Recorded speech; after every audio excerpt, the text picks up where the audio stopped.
What's going on, everybody? Welcome into the Uprise Postgame show. This game went as expected. Blazers lose by a score of 100. Okay, I got to turn off my media here. I got to look up the score. 122 to 101. I'm not starting the stream off well, but, as I've always said, the worse the Blazers do, the worse my streams start off. I don't know why that's a thing, but that's a thing. But I'm not mad about this game. I did not really care going in today. I needed my 49ers to win. We can talk some NFL later if you guys want. Eric went to the game tonight, so he won't be on at least for a little while. We'll see how long this stream goes. Maybe once he gets home, he can hop on the stream. But yeah, man, I mean, we were competitive. I thought we moved the ball decently. I thought we did an okay job in the first half.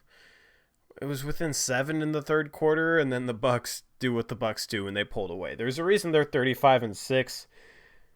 I want to look at how many points their big three combined for. Giannis Antetokounmpo, Chris Middleton, and Eric Bledsoe combined for 91 points. They combined to shoot. Let me see here. 24, 35. They combined to shoot 35 for 60 from the field. They also combined to shoot 9 for 13 from the three-point line. 9 for 13 from the three-point line from Giannis, Middleton, and Eric Bledsoe. Yeah, Blazers aren't going to win a game in that situation. So, this was just basically what I expected. A blowout. Not much to talk about. I mean, not having Hassan Whiteside hurt for sure. But the three-point line hurt us. They made 14 threes. They only shot 37%, but I think it was up around 43, 45%. And then that went down as they went into garbage time. The Blazers didn't really... they got something going offensively, but wasn't really sustained. I thought they did move the ball decently tonight. But it wasn't, obviously wasn't enough. They did take some poor shots, but I mean, when you're going up against the best team in the NBA and you're starting Anthony Tolliver at center, what can you say? You know what I mean? And my whole narrative all season has been there's things that we can control even with injuries. But there comes a certain point where it's just like you can't make up for the fact that we literally don't have a player over 6'8" playing right now. So we're going up against Giannis, Brook Lopez, Robin Lopez, guys like that. We're going to get screwed when we're playing Anthony Tolliver and Nasir Little at center. I don't even know who was the center with the bench. Jalen Horde was guarding Robin Lopez for stretches. And I'll get into Jalen Horde. I actually liked what I saw out of him tonight. But I mean, what is there to say from this game, guys? Give me your thoughts in the chat, and I can talk about your thoughts in the chat. Because I'm trying to kind of summarize this game with something fresh right now, but we lost by 20 to the best team in the league when we didn't have Hassan Whiteside, Scala Visier, Yusuf Nurkic, Zach Collins. Like, we're missing all our big men. And honestly, I thought that some of the things that we've struggled with, we actually did a better job in this game. I thought our energy in the first half was a lot better than it had been in previous games. We just kind of wore down at the end, but that's understandable given how shallow our depth is. I thought that we boxed out well, even though I think we gave up... Let me see how many offensive rebounds we gave up. We gave up 10 offensive rebounds. That's not terrible considering how undersized we were. I thought we boxed out well. We crashed the boards well. The perimeter guys got in there and mixed it up on the boards. I mean, we had 8 offensive rebounds to their 10, so we almost matched them in that category. I thought our defense was solid considering the guys we had out there. I thought we rotated decently. I liked the lineup at the start of the second quarter. I didn't like the lineup. I liked the way the lineup was playing because the lineup at the start of the second quarter was Dame, Simons, Gary Trent Jr., Jalen Horde, and Mario Hezonja. Obviously, I don't like that lineup, but tonight at the start of the second quarter, I liked the way that lineup played, if that made sense. I thought they played with energy. They played hard. They played fast, which is something that's been lacking from this Blazers team. So some of the things that I'd have as far as complaints for the coaching staff in previous games, I thought we improved on tonight. I thought we actually did a decent job of tonight. So believe it or not, this is kind of an example of losing a game because of injuries. You know what I mean? I've always said injuries are definitely a problem for this team, but there's other things that we can do better. I thought we did those things better tonight, and obviously it wasn't enough. It helps the Bucks when you got Chris Middleton hitting contested three after contested three. I mean, their main guys shot insane from the three-point line tonight. You had Giannis hitting 2 threes. His three-point shots looking better. You had Eric Bledsoe hitting threes. That's not really his game, but he was knocking them down. We did definitely give up a lot of wide open threes, but even contested ones, it seems like they were falling for the Bucks tonight. So not really anything bad to say about this game. It's basically exactly what I expected. And I think Blazer fans were kind of zoning out this game too, tuning out this game as well. We literally only got like 35 people in here, which shows me that people were kind of tuning out this game. They expected this to happen. Blazers Twitter wasn't that vocal during the game tonight. I noticed that. It was a lot more subdued. Maybe people were watching the game or the Titans-Ravens game. I definitely had that on in the background. Titans with a major upset. And like I said in the tweet that I posted, tweeting out this link, we can talk about some NFL talk tonight if you guys want. Because this is just basically exactly what we expected from this game. Not a ton to talk about. Austin Wax says, my thoughts are season is done. Let's not push Dame into injury talk. To Melo, try to get him back next year to come off the bench. If not, oh well, he goes to the LA Lakers. Melo is an interesting case, man. His defense was bad tonight. He just didn't play with any defensive energy. I feel like part of the reason we might be starting off slow in terms of our energy is having Melo on the court. I mean, when you're at that age, it's hard to play with a ton of energy, and I don't think he's been playing with a ton of defensive energy. Maybe that's just him being old and slow, and he's trying, but there are times where he's defending a good shooter and not even getting a hand up, not even getting close to contesting a shot. The one problem I had with the coaching in this game, Damian Lillard should not have played 35 minutes. I believe he sat the whole fourth quarter, didn't he? You guys can correct me if I'm wrong, but I thought Dame sat the whole fourth quarter. So the fact that he played 35 minutes in the first 3 quarters in a game where we got demolished is kind of ridiculous. Would have been a perfect opportunity to rest Dame up in a game that we weren't going to win, no matter how much we played Dame. I'm not saying necessarily, load manage him and not play him at all, but he definitely shouldn't have been playing 35 minutes. I thought that was a big mistake. Melo uninterested on D, says Randall Pink Floyd. I thought so as well. His defense was solid when he came here, but it's definitely regressed. His 3-point shooting is good, but his 2-point shooting hasn't been. His defense hasn't been good, especially lately. So in terms of bringing him back next year, I think we can get better options out there. I think we need to upgrade our starting 4 and bring Zach Collins and Scalabissiere off the bench. I think those will be better options than Melo next season. I think Melo should be in the league. I just think that I think we can do better than him next year.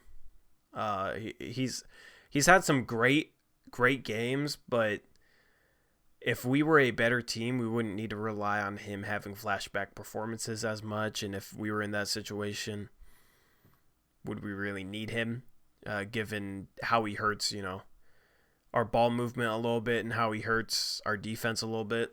I don't know. Coach put Damon down 24 with 8 minutes left. Okay, that's kind of ridiculous. I was kind of zoning out the game a little bit. Like a lot of other Blazer fans were, we were down 24 with 8 minutes left. I wasn't paying a ton of attention to the game at that point. I was waiting for Horde to get back in, I think. But 4 to 5 minutes in the fourth, yeah, I have no idea why Dame would play 4 to 5 minutes in the fourth, man. CJ gets tunnel vision so bad. Yeah, CJ had some of his classic CJ McCollum type of isolation, tunnel vision type of stuff. Rumors of CJ to Sixers abound. He's not going anywhere. He's not getting traded. But CJ definitely needs to. I don't know. He had some good stretches tonight, but he definitely forced some shots. Definitely got some tunnel vision. Then again, if you're running a pick and pop with Anthony Tolliver and you're a score first guard, I kind of understand him trying to force a shot 1-on-2 compared to giving the ball to Anthony freaking Tolliver. It's not like he was passing up great options. It wasn't like a game. I think it was last game where Kent Bazemore was shooting contested threes and not passing to a wide open Damian Lillard. That's different, that's different. So it's just more of the same stuff, man. It's more of the same stuff, and it just sucks. Like this fan base is getting a little like. I don't mean this in a bad way either, because I'm almost the same way. But I feel like this fan base is kind of just getting like, oh, here we go, another game. It's a lost season. Can the trade deadline be here? I feel like that is the general attitude around this team. And I feel like that's the kind of general attitude in like the post-game show chat that we got going on right now. If we were winning games and we won this game, I think we'd have 150 viewers right now instead of 50. You know what I mean? Like, I can kind of tell the mood of the fan base based off how the Blazers Uprise channel does. And I also can gauge it based on how Blazers Twitter is acting, and I feel like everybody's just kind of like, God, we're so hurt. Stotts has some problems that he isn't figuring out. We need change. We need Nurkic back, because that'll be fun once we get Nurkic back. We should be it should be more entertaining to watch us, and we just need to see what's going to happen at the trade deadline. Trade deadline is in 26 days now, so it's right around the corner. We're just waiting. We're waiting, and we'll keep you covered on that trade talk. Gonna try and post a Hassan Whiteside trade ideas video tomorrow. I'm gonna try to edit the mailbag tonight. I didn't edit it last night. I just got started on it, but I was super tired. I crashed. I fell asleep. But yeah, so I'll keep it coming with the content. But I feel like we're just kind of waiting. Austin Wax says, I'm excited for the trade deadline, but I have a feeling nothing will come. I don't have that feeling that nothing will come. It'd be ridiculously stupid if we didn't do anything at the trade deadline. And I think Olshey's smarter than that. And I think Olshey will do something. I think we'll do something. Especially after the last summer we had where we made a bunch of moves. I think we'll do something. Draft profiles and mock drafts will be something coming in the future for sure. That'll be something in the future. Well, we could just talk about food. I actually got my Coke. Eric Brandt in the chat saying, hey, chat actually agreed with me, and so did Channing Frye. Yeah, you were talking about how Stott shouldn't be running Damon to the ground, and chat doing agreed with you. So I quote tweeted it and said, look at these moronic donkeys. Criticized the Stotts playing Dame 35 minutes. Look at these moronic donkeys, man. Because that's the go-to for them. No, I don't know. Can't we trade already? Yeah, we can trade. Something I am wondering is, we got to choose a direction. Are we still trying to salvage this season or not? I mean, maybe we have chosen our direction and we don't care about this year at this point. But I feel like if we cared about this year, we'd go out and sign a backup center to a 10-day contract. You know, like a Marquise Chris, even Kenny Wooten, who's been killing it in the G League. Because if we want to salvage the season, we're not gonna be able to do so playing Anthony Tolliver as our only center. You know, we basically have no centers. We have a bunch of undersized power forwards that we're having to play at center. You got Melo, Anthony Tolliver, Nasir Little, guys like that. Undersized power forwards that we have to play at center right now. So it's like, if we're trying to do something, if we're trying to save this season, win games, then I would think that Olshey would go out and sign somebody to a 10-day contract to help us with our big situation right now. And the fact that he hasn't makes me think, okay, he literally does not care about this season at all anymore. Which I can't blame him. I mean, what are we in terms of like our draft pick right now? That's what I'm wondering. Because with how we have a lot of teams grouped around us, we're literally, after this game, we're 2 games back of the 5th draft pick. The 5th draft pick. The 5th draft pick has 42% odds of being in the top 4, 10% odds of being number 1. I mean, maybe Olshey's kind of playing it the way that Golden State is, where it's just like, okay, this season's lost. You know, we have injuries. Maybe he makes, you know, he still needs to trade the expiring contracts for something. At least give us expiring contracts next year so that we can make a win now trade when we're more prepared for it. But I wonder if Olshey is just kind of not really doing anything because he knows the best thing in the long term might be getting a good draft pick.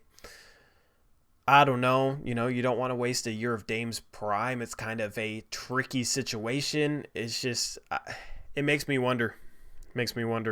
What the direction Neil Olshey wants from this team right now. I don't know. You'd think that if the Blazers weren't trying to salvage the season, they'd play the young guys over Hazonia, Tolliver, etc., and rest Dame and CJ more. Actually, that's exactly my point, Zacho. I forgot to make the second half of that point. They need to choose a direction. Either try and salvage the season, sign a backup center to a 10-day contract to hold us over. Hassan Whiteside's sick. Scal is out until after the All-Star break. So if we're still trying to salvage the season and do something, then we have to sign a big man to a 10-day contract. And if not, if we're just saying, okay, this season is lost, then we should be playing the young guys more. We should be playing Kent Bazemore less and Nasir Little more. We should be playing our backcourt less and Anthony Simons and Gary Trent Jr. more. Because if the season's lost, then it's more valuable to play these young guys, help them develop, and really see what we have with them and really be able to hone in on what we need to focus on in terms of their skill set development. So that's what I mean. We either should be playing like a rebuilding team, playing the young guys more, or we should be going out and getting a backup center on a 10-day, a Marquise Chris, Kenny Wooten, somebody that could actually play center worth a lick, because Anthony Tolliver is a horrible center. We don't have a center right now. So we got to choose a direction. Neil has to choose a direction. Neil and Terry, because Terry is the one who's probably deciding the minutes.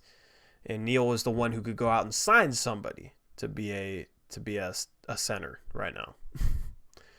I thought Horde was pretty good, says Chris Stevens. Yeah, I thought Horde was good too. I think he looks good. The key to Horde will be he has to develop a shot. He has to be a decent three-point shooter. If he's a decent three-point shooter, he could be a decent player. I could see him being a little bit of a 3-and-D player. But he has to be able to knock down three-point shots. And his shot doesn't look bad. His stroke looks better than Nasir Little's. He bricked that 1-3 he took tonight really, really badly. I'm not sure if it even hit rim. But he does have a decent stroke, so that does give me a little bit of encouragement. Horde won't be an NBA player if he's not a good shooter. If he does become a good shooter, I think he can actually be a very, very solid role player because I like some of the intangibles he brings. He looks like he has a good feel for the game. He looks like he could maybe develop a little bit of a scoring package attacking the rim, that type of thing, to go along with some defense maybe. I do like what I see from him, though. And I'd rather have him on the court than Kent Bazemore right now just for entertainment reasons. I'd rather watch Jalen Horde than Kent Bazemore because Kent Bazemore has been brutal as hell. Kent Bazemore's been brutal as hell. I'm not even sure we'd be worse if we gave Kent Bazemore's minutes to Jalen Horde. Kent Bazemore, also, he's not a good defender. Let me just go out and say that right now. Some fans will argue with that because they'll say, oh, look at some of the blocks he had. You know, he blocked Giannis tonight and then he tipped a pass. Kent Bazemore is the type of guy who makes defensive plays that you really, really notice. You know, he'll make an individual defensive play where you go like, wow, what a block. Or wow, what a, he's getting his hand on that pass. But then the mistakes he'll make will be like a foul, or it will be stuff that people won't notice, such as him not being in the right position, him not rotating defensively, stuff like that. I don't think Kent Bazemore is a good defender. I think he's an average defender at best. And given his offensive limitations, that makes him a poor player. Chris Stevens says Bazemore is the biggest disappointment of the whole season. I agree with that. Mario's looked better lately. Still not kind of what Blazer fans were hyping him up to be before the season. But yeah, that dunk on our own basket base did got me like, what the hell was that? What's up, Eddie Simba? I'm just looking back through chat a little bit here.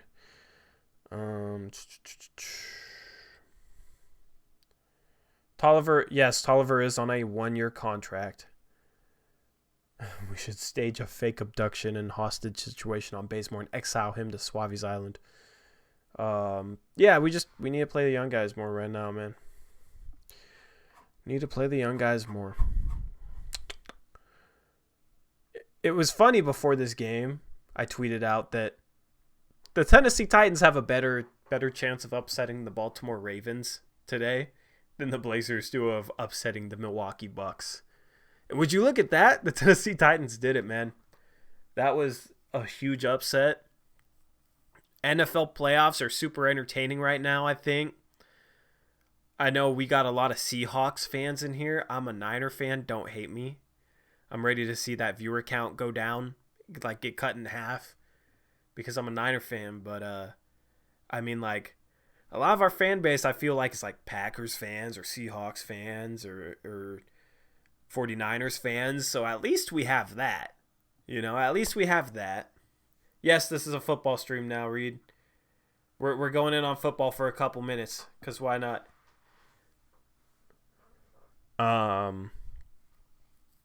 Yeah, so at least, for me, it's like, I got to give a thank you to the 49ers for giving me a competitive contender this year. I thought it was going to be the Blazers, not the Niners. No, it's the Niners. I'd rather it be the Blazers, honestly, man. I'd rather the Blazers be a contender than the Niners. The Blazers are my first and true love. Chris Stevens is a Bengals fan. Sympathy, please. Yeah, he needs all the sympathy he can get there. Hey, Joe Burrow, man. You gotta get Joe Burrow. But, yeah. Zacho says, do you think the Blazers might be trying to make their 2021st appear more valuable so more teams want to trade with them? That's not the case, Zacho. That's not the case. They wouldn't tank to increase the value of their first round pick just to trade it away.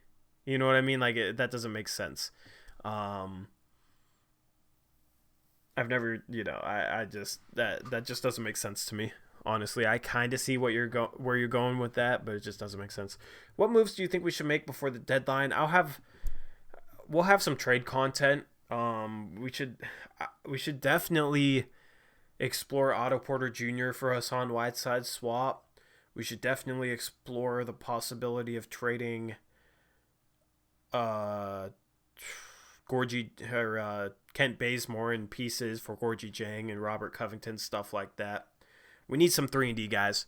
We need some 3-and-D guys. We don't need more ISO scorers. We need guys that can knock down the three-point ball at a high clip and can defend on the other end of the court. Because a contending team usually has to be top 10 in offense and defense. That's why I'm not on board with the Kevin Love stuff. Because yes, he'd probably make us a top 10 offense, but he definitely isn't going to make us a top 10 defense. We're probably going to be a bottom 10 defense if we have Kevin Love as our starting power forward. Maybe we'll be like around average. We need to be a good defensive team.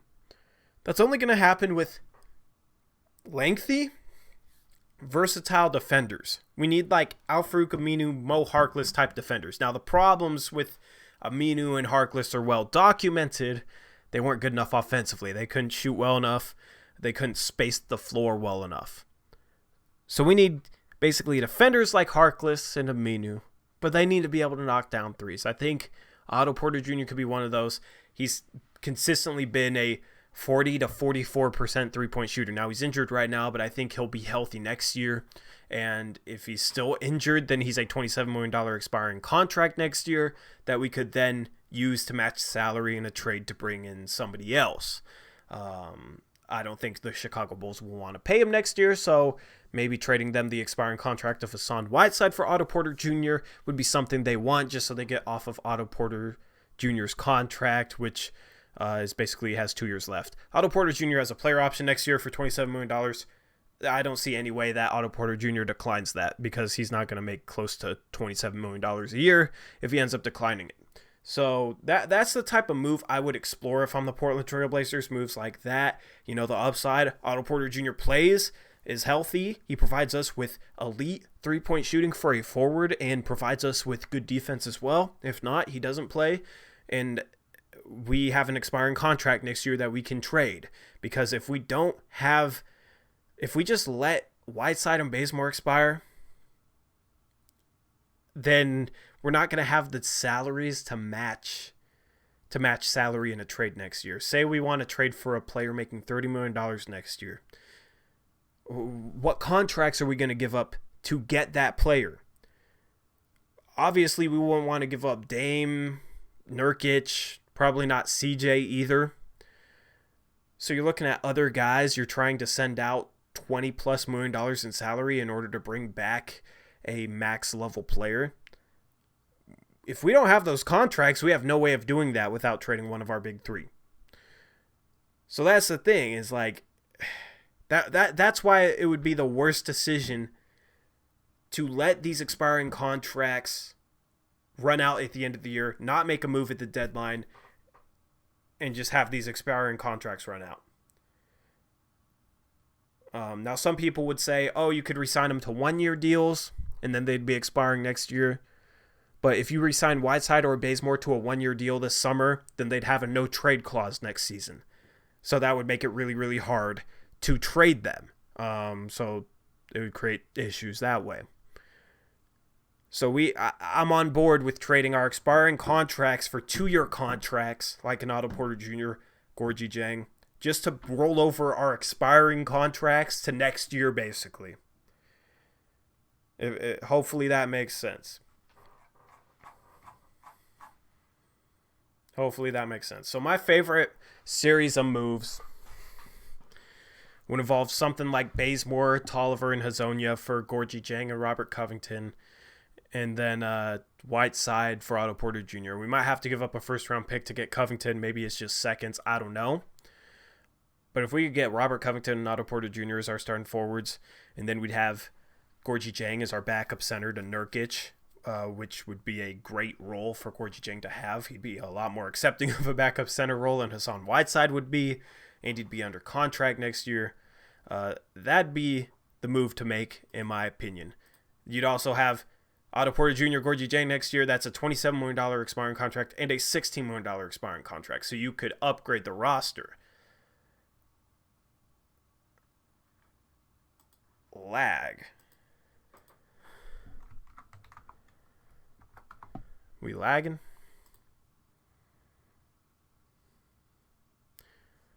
All right. Well, sorry for the lag. I don't know why we just had a lag spike there. Yeah. I just said I had a lag spike, so hopefully it's just my internet. There's nothing I can do about that. But yeah, I mean, if you went out and got an Otto Porter Jr., Robert Covington, then you wouldn't have to start Hood next season. You wouldn't have as much pressure on him. You could kind of bring him back slowly from that injury. You'd have a bench of Anthony Simons, Rodney Hood, Zach Collins, Gorgie Jang. That'd be a good bench. That'd be a really good bench. No, the lag isn't you. My internet has like a lag spike here and there. That'll happen. That'll happen here or there. I can usually tell. But yeah, there's nothing I can do to fix it. Sadly, I wish there was. But those are the type of moves I'd look at. On Blazers Uprise, the lag is never just you. I wouldn't say that. Your internet might be lagging, man.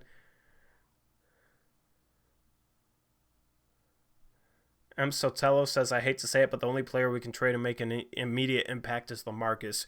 We shouldn't be looking at players to make an immediate impact this season. I think this season at this point is, yeah, maybe we could somehow get the 7th seed and face off against Denver Nuggets, and if we're healthy, we could beat that team, make the second round, whatever. But I don't think that should be the main focus here. I think we need to set ourselves up to have a good roster next year, but not just a good roster.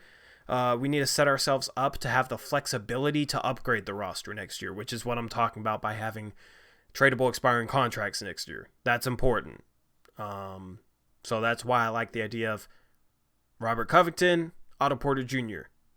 Because those guys, if both of them are healthy, could be the perfect forwards for us. If not, we'd have a $27 million and $16 million expiring. So that's what we need to do. Shout out to Dame Dalla for the $10 donation. He says, is this enough to forgive my lie? Yeah, that's enough to forgive your lie. He said he dunked in his high school basketball game, and he sent me a picture on DM, on Instagram DMs of him dunking on somebody. He literally Googled the picture. So he basically lied to me. I was hyping him up on chat. I don't know why I believed him. He was trolling me. Apparently he can dunk, though. Apparently, I don't know if to believe him anymore, but I guess that's his $10 donation apology. I appreciate the dono, man. Yeah. LaMarcus Aldridge and DeRozan have more team-friendly contracts moving forward as a fallback. Yeah. I don't know. Does DeRozan have 2 years left? I don't know. Where is Mario? Why isn't he here? Grill him when he gets in the chat. Yeah, I'm waiting for Mario. Dame Dalla, $15 donation. Well, here's more. Also, where's Eric? Eric's coming back from the game. Did you just take your family credit card, bro? Appreciate the dono. This team is so bad, says Ron effing Myers. Yeah, but the Bucks are really good too.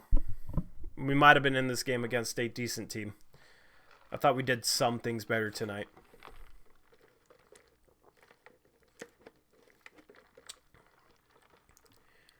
Yeah, Eric Brandt is on the max. So if you're on a max right now, go find Eric Brandt.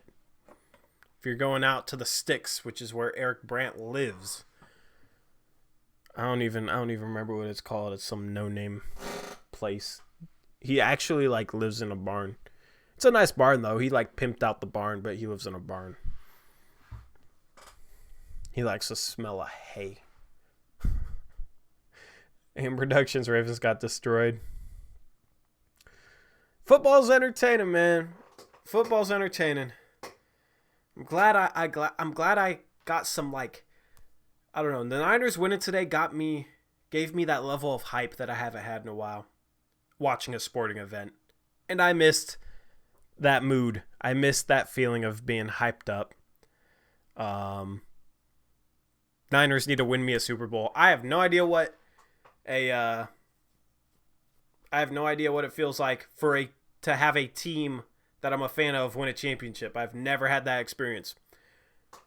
Hopefully the Niners give it to me.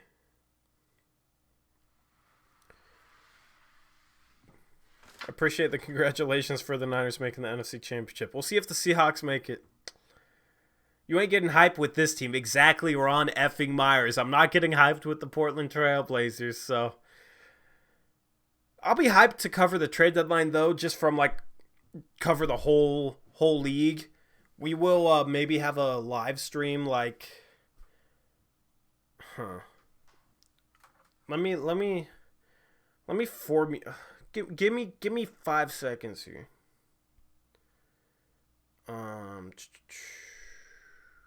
So the trade deadline is February 6th. We play that night.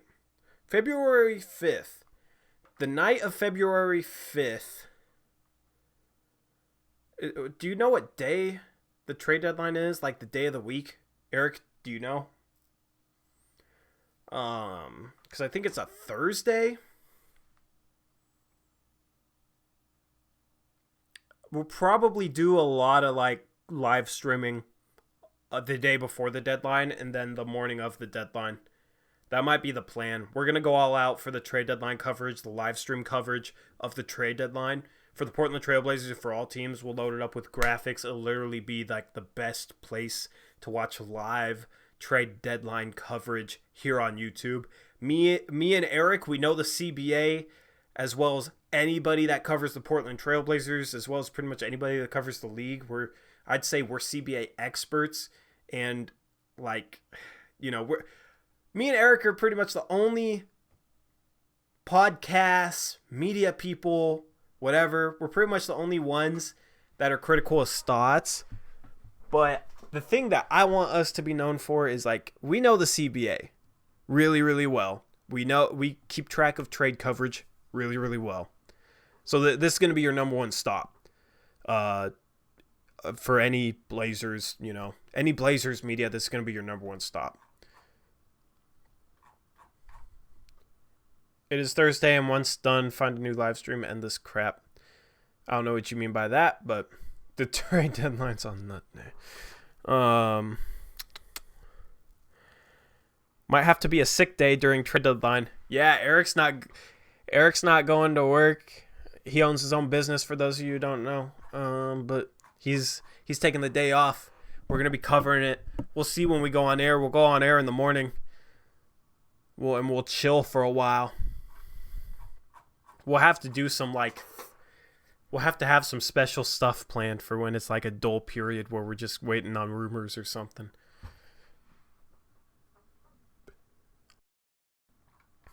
That'll be such a fun stream though. That's what I'm looking forward to. I'm just waiting for this damn trade deadline.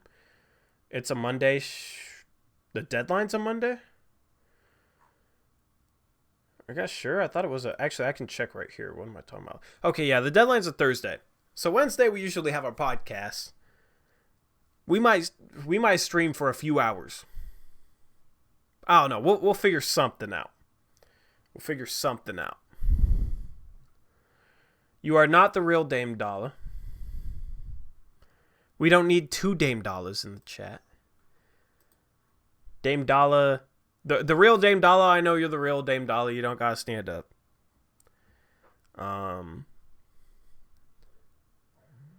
Yeah. So I mean, however you guys want us to cover the trade deadline, we'll do it. Tori, who would you pick in the 2020 draft class? Obi Toppin is my guy right now. Our tanking motto is dropping games for topping gains. That's the tank motto. Some of you guys might like that and think it's clever. Some of you guys might think that's the corniest tank motto ever. But dropping games for topping gains. That's the motto. That's the motto. Eric Brandt, what do you think of that motto? Is he even still in here? I don't know. I don't know. What position we draft right now? We're 13th, but we're 2 games back. I'll show you guys right here, actually. We'll do this. There we go. Here we are right here. Oh, highlighted everything. 16 and 24. Okay, it's highlighting everything. Whatever. You guys see us right here.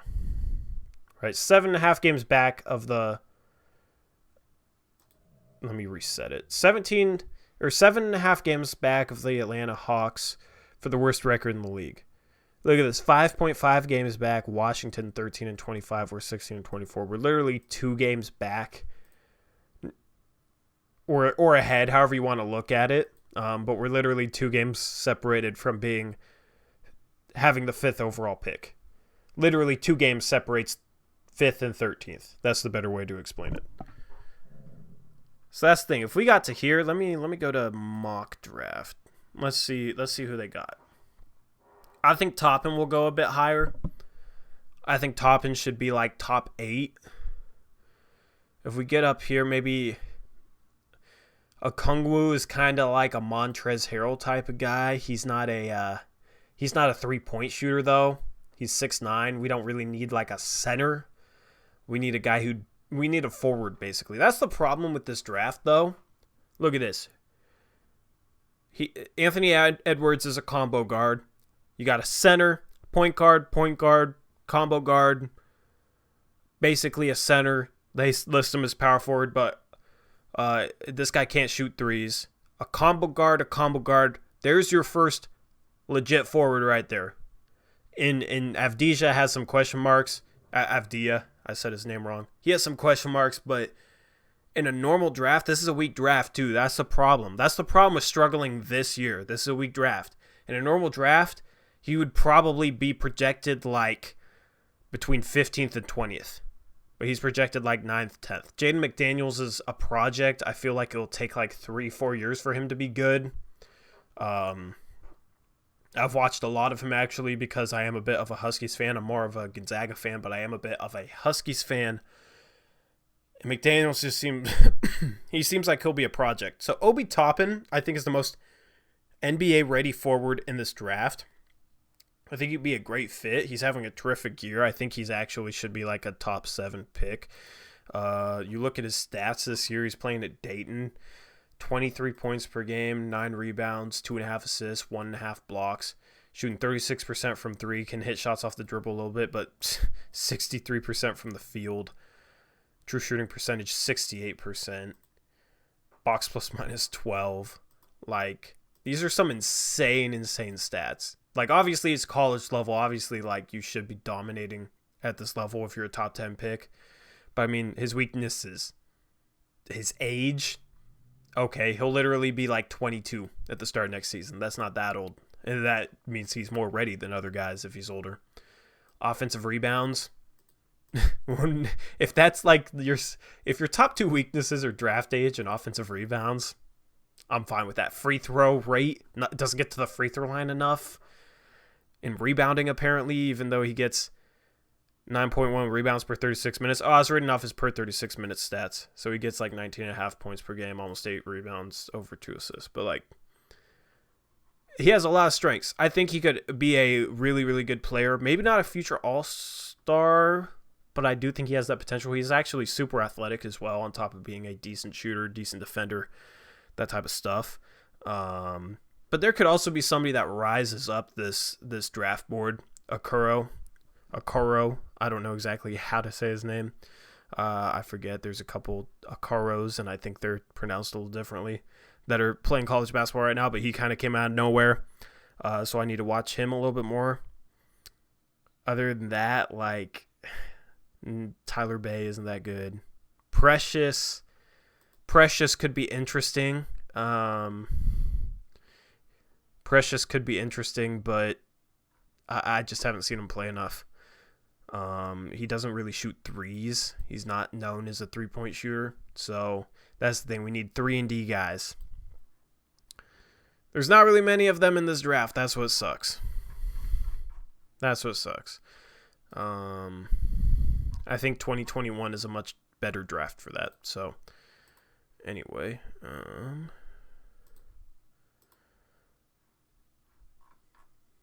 There's your guys' draft rundown.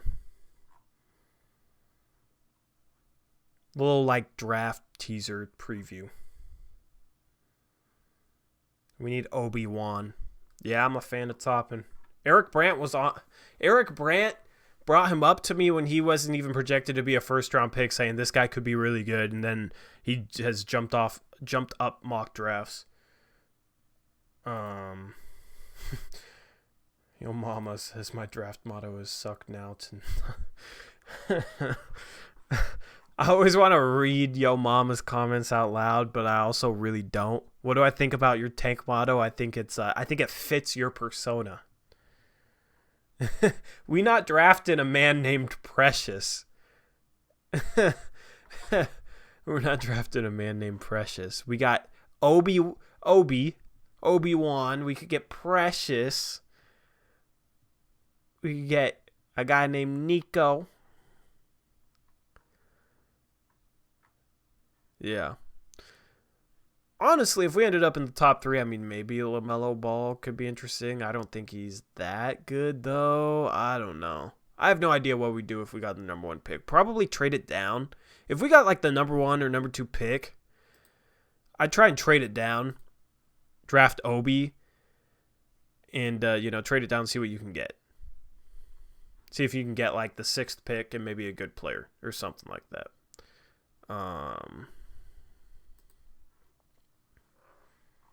Who is good on Gonzaga? Gonzaga doesn't really have a standout draft prospect, but you got Corey Kispert has made a 3rd-year jump for them.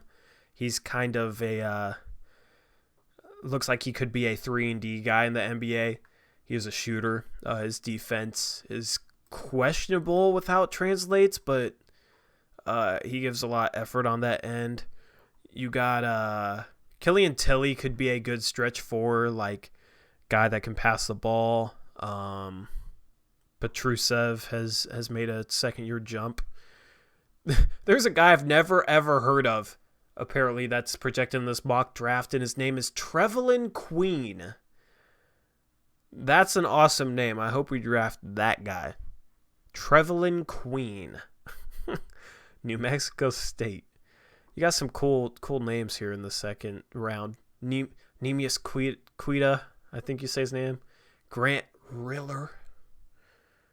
You got Thon Maker's brother is probably going to be a 2nd-round pick. You got Peyton Pritchard, who I've played against, from Oregon, who's hopped into the 2nd round of mock drafts lately. Yeah. That's a 2K auto-generated player, Trevelin Queen. Takeathon has Ayayi in the 1st round right now. I don't think Ayayi's a 1st-round pick. Ayayi kind of struggled to start that game today. I didn't watch the second half of the Gonzaga game. The Niner game was on. I wasn't really paying attention to the Gonzaga game. I knew they were going to beat Loyola Marymount by like 25 points, which they did. Ayayi, though, I don't think he's that good, to be honest.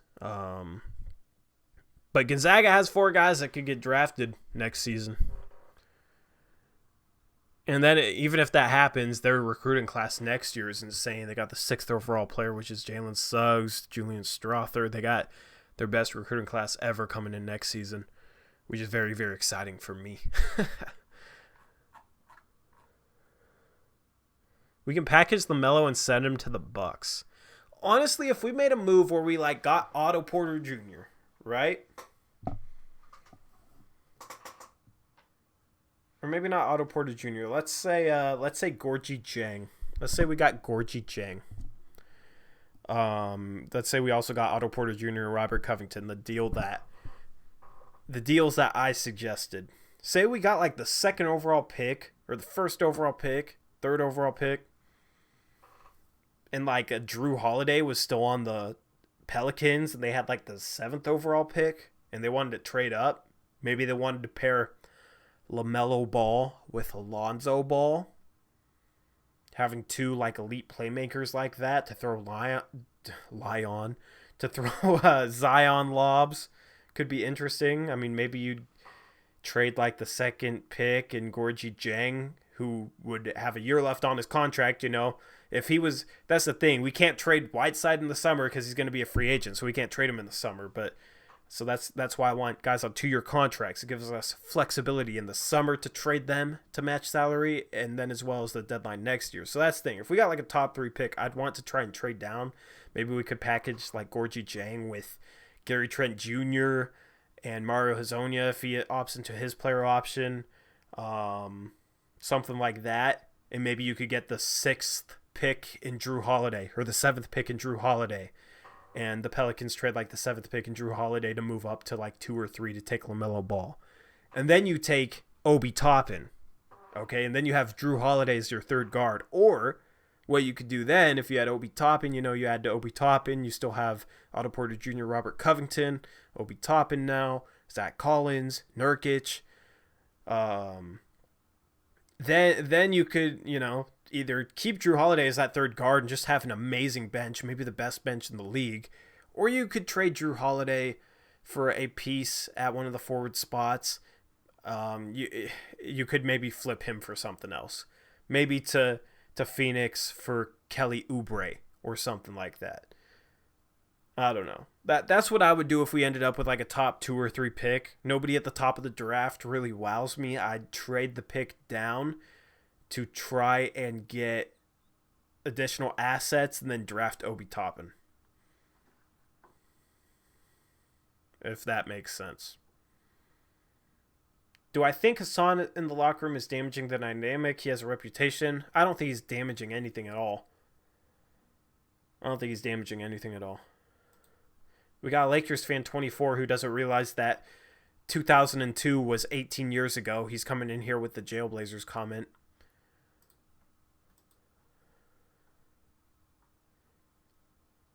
Even though his Lakers have DeMarcus Cousins on the team, who has been arrested more than the rest of our team combined. Baron Family Adventures says, I'm not happy with your ideas. Okay, what do you suggest then?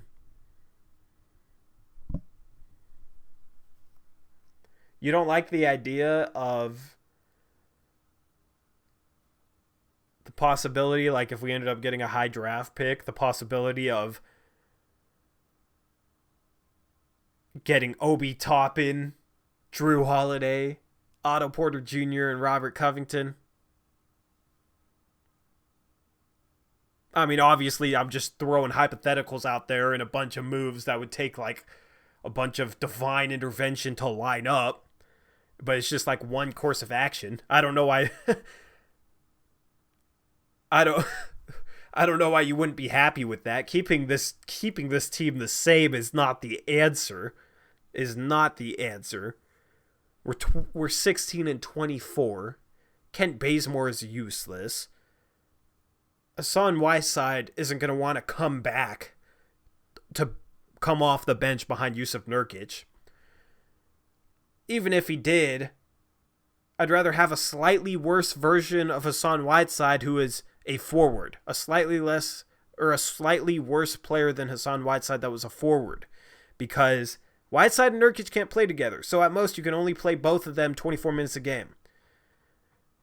I'd rather have 30 minutes per game of Nurkic and 30 minutes per game of a slightly worse forward than Hassan Whiteside than 24 minutes per game of Nurkic and 24 minutes per game of Whiteside. And that's if Hassan Whiteside came back, which I don't think he will, because I don't think he'll want to come off the bench.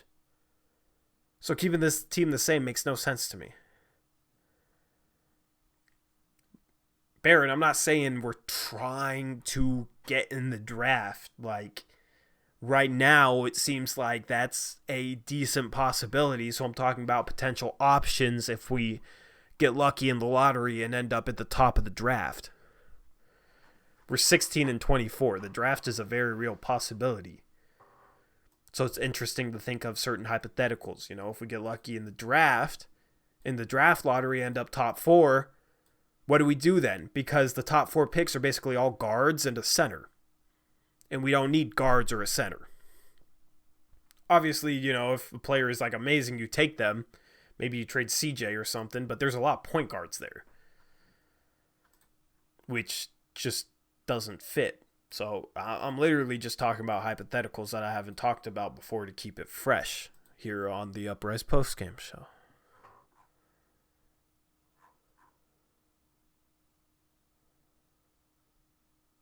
Yeah, exactly, Trevin. Why let Hassan Whiteside walk when we can trade him?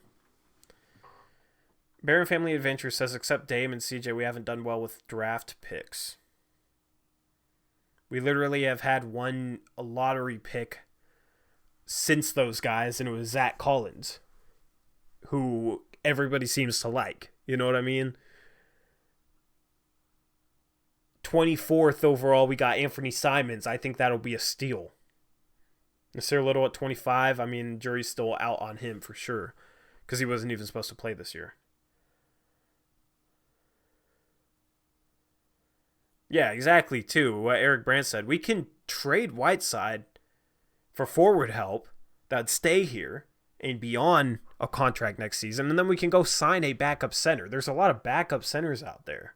There's a ton of backup centers that'd be serviceable, that would be happy playing 18 minutes off the bench, which would allow us to play Nurkic for 30 minutes per game next season. Obviously, this year, that's kind of questionable with him coming back off the injury, but keeping Whiteside makes no sense. I'll be pissed if we don't trade both Whiteside and Bazemore. It just doesn't make sense. Like, I've studied the CBA. I've studied, how other teams have kind of constructed their roster. Like, I'm a nerd with this type of stuff. It's kind of complicated, the situation we're in, but it makes no sense to not make a move. Now, obviously, there are some trade targets out there that might be, worse options for us than standing pat. I'm lagging, I know. All right, lag over. Obviously, there's options out there that wouldn't be good options. I'm not a fan of Kevin Love. I'm not saying we should trade Hassan Whiteside and 2 first-round picks for Kevin Love. That would be a bad move. There are a lot of options out there, though, that are good options, and we need to take advantage of one of them.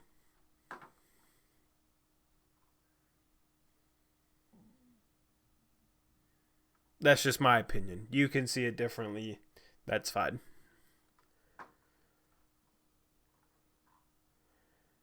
You want that defensive rim protection from Whiteside? I want it from Nurkic. And if Hassan Whiteside's going to leave, let's get something for him. I don't think Hassan Whiteside's going to come back and be a backup center, especially with how bad this season's going. This probably isn't a ton of fun for him.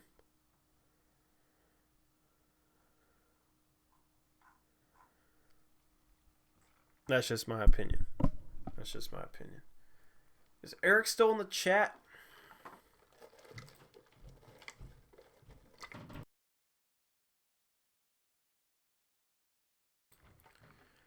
Mute my mic. I assume you guys don't want to hear me drink that. I need a little bit of caffeine in my system, though. Anyways, new topic. Yeah, what do you guys... Hit me with topics.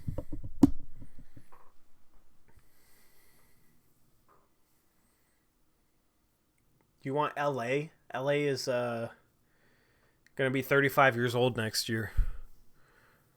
And is a center. Is better as a center than a power forward. Doesn't help our defense if he plays power forward. Our defense is a bottom 10 defense in the league. I think we need to be closer to a top 10 defense in the league in order to truly contend.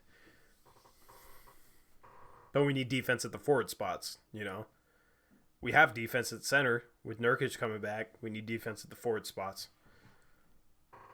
LA is an average defender at best at power forward. And with him aging, he could easily be below average next year because he's just going to get slower.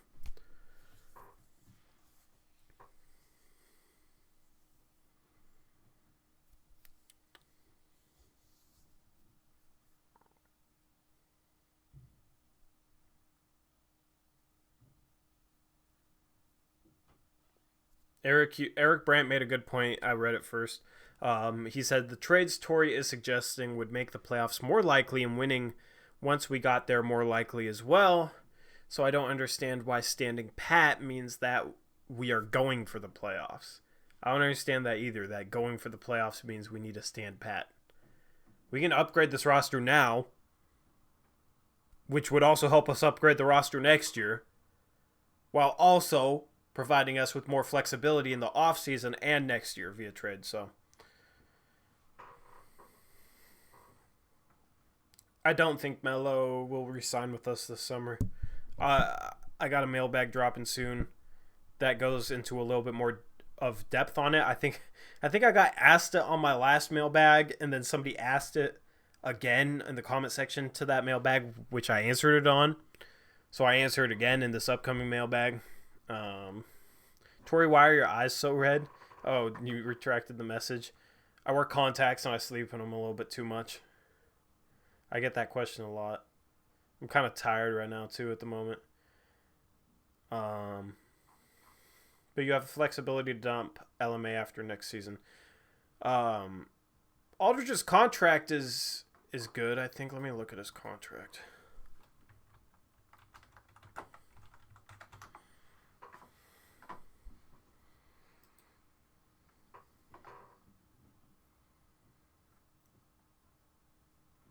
Yeah, I mean, Aldridge's contract is expiring next season. So that's a good move. But I think he'll be worse next season than he is this season. I also think a healthy Otto Porter Jr. might be better for the team just because of the way his skill set fits in with our best players.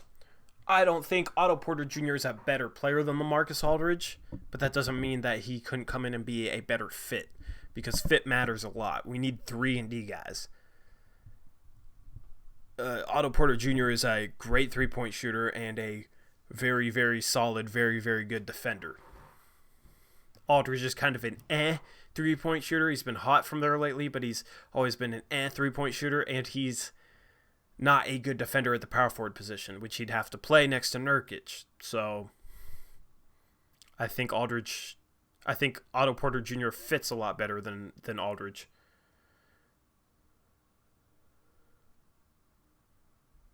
Did I hear Aminu is planning on retiring? That true?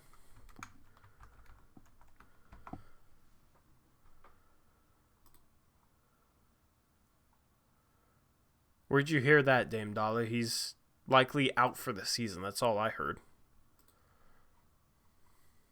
What's Otto Porter Jr. like in terms of off the dribble versus catch and shoot?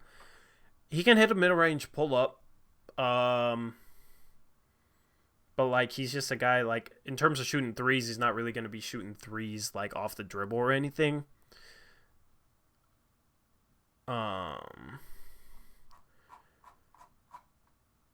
But, like, we don't need more guys that can hit threes off the dribble. We need guys that can hit catch and shoot threes at a very high clip as well as defend. Baron Family Adventures says, I just hate adding players because it takes time to mesh together and it takes that much longer to actually be successful. I think the whole it takes time to mesh together is a little bit overstated. If you get players who fit in, whose skill sets fit in with what we have, it's not going to take them that much time to mesh. Robert Covington's job is to shoot, catch, and shoot threes and play defense. He wouldn't have a problem fitting in and meshing and getting that chemistry with Dame and CJ. Because that's what Dame and CJ need, and he fits that role to a T. You know, it's not like a pick and roll big where the big has to like kind of learn where to be in terms of where to position himself on the roll in order to be in a position where the ball handler can deliver him a pass. I don't know, like guard or wings that just shoot, catch, and shoot threes and play defense. They don't need that much time to mesh.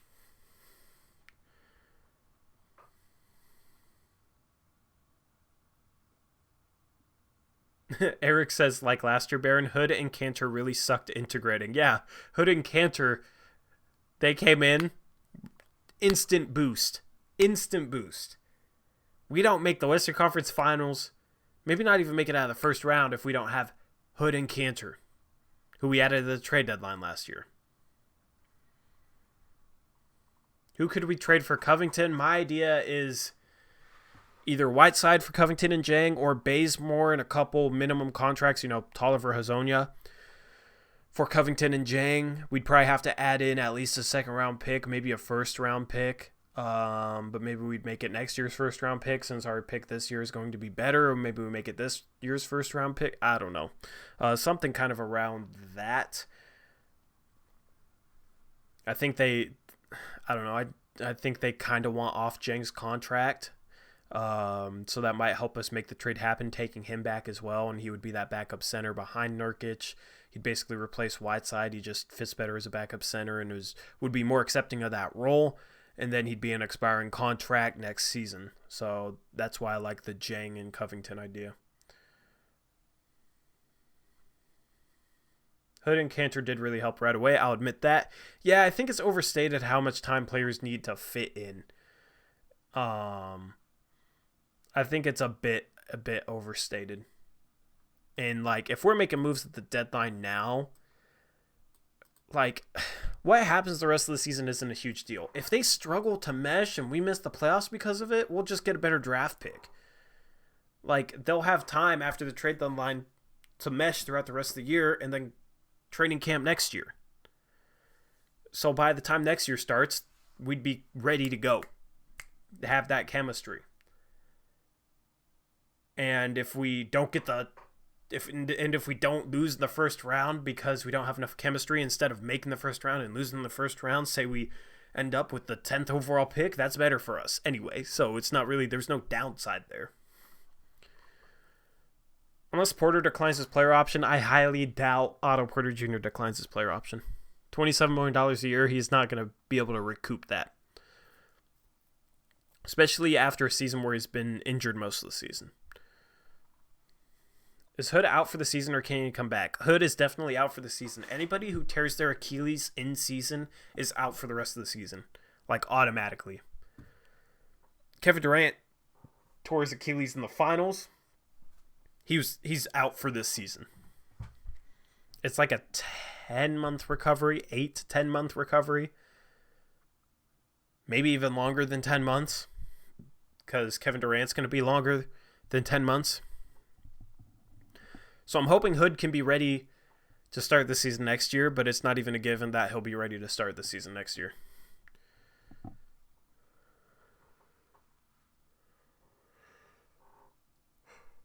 Hood wouldn't miss that many games next year. Necron 99, aka Sammy Boy's right. It would be 20 games next year tops. That is, unless he has some sort of setback. Didn't watch the game. How'd we do? We had nobody over 6'8" dealing with Giannis, and they shot well and hit some tough shots, and we did some things better, Leo. I'd say we moved the ball better. I'd say we boxed out better. I'd say we played with more energy. It's just going against the Bucks, that's not enough. When we have Whiteside out and Scal out and Zach out and Nurk out. We should get Joe Ingles. Utah isn't just going to give up Joe Ingles. They're a contending team this year, and he fits in perfectly for what they need out of his position. He's familiar with the team, has chemistry with the team. He's the perfect player for them, perfect role player. So I don't see, if we offered 3 first-round picks for him, yeah, Utah would probably do that, but wouldn't make any sense for us to trade 3 first-round picks for him. There just won't be able to a trade that lines up for both sides. Honestly, maybe even they might not even trade him for 3 first-round picks. He's important to their team, so I don't see that being a possibility. It'd be a perfect guy for us. Joe Ingles would be perfect for us. He is aging, but I mean, a guy that can shoot over 40% from 3, play good defense, and make plays for others, Joe Ingles would be perfect. Eric Brandt says, integrating Nurk was terrible too. Yeah, Nurk came in and made our team better immediately.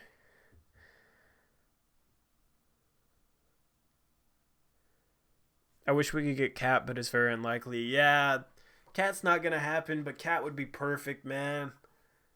I mean, I'd trade 3 future.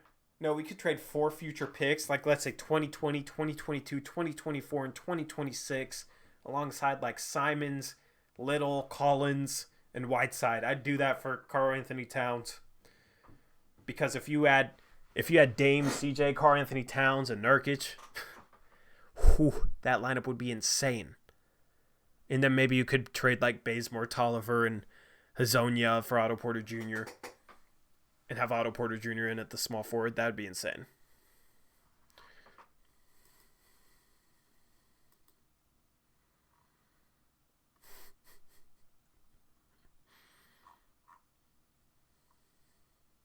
Yo Mama is nuts.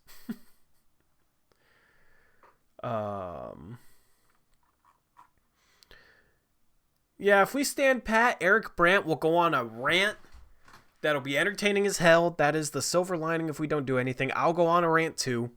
We'll be live on stream. We'll cover the stuff as it happens on deadline day, and then we'll like recap the deadline after the deadline has passed. If the deadline passes without us doing anything, that recap will start off with both of us ranting. So you guys better make sure you tune in, because that stream is going to be popping. Absolutely popping. Your number one stop for trade deadline coverage is going to be that stream. I get notifications on my phone when Wojnarowski tweets, when Chris Haynes tweets, so I'll get information like that. I'll make a graphic that says trade alert right when I get a tweet saying a trade. I'll play that graphic. It'll look a lot like, let me see here.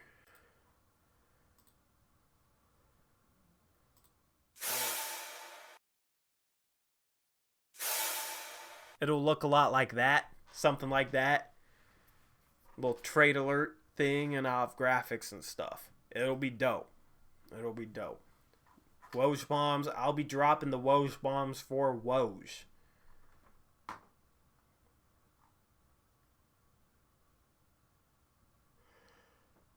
Can Cat do good on pick and roll? Cat can do good on anything, honestly. His biggest question mark is like, okay, I know I said we need to trade for defensive players, but Cat is so freaking insane offensively. I think we could have the best offense in the league if we added Cat. Probably need a new coach to do that as well, but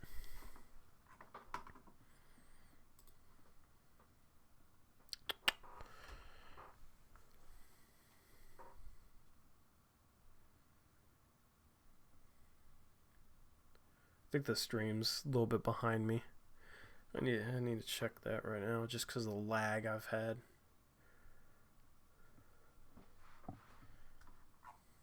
Yeah, man, I can't wait for the trade deadline. It needs to be here now, man.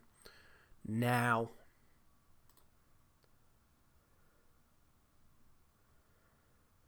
Yo, mama. You should get that checked out.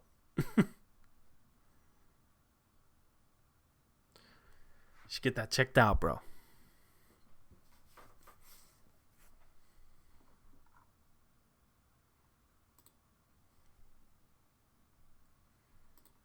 First P, last JL. Is that a real quote? Cat or AD, who's better? AD, because AD plays defense. But Cat's younger.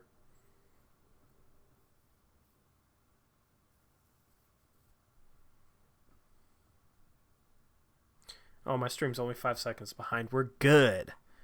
We're almost basically as live as it can get.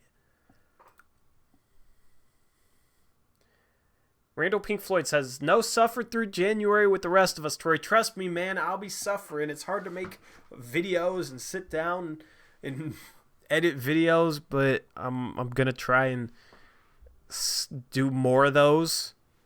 And, like, I'll enjoy it kind of, but also it'll kind of suck just because it's it's a grind right now. This team is a grind to cover.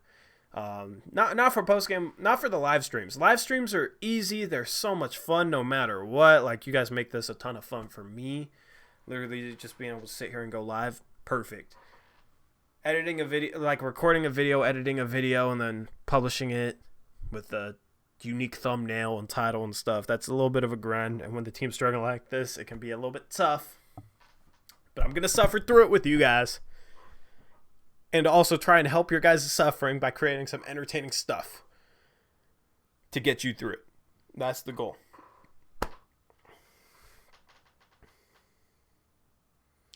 What's up, Robbie Stackhouse? How you been lately, man? I've missed you, Robbie. Haven't caught you much recently.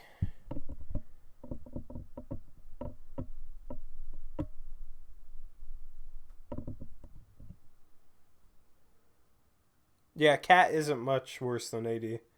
Both are insane players.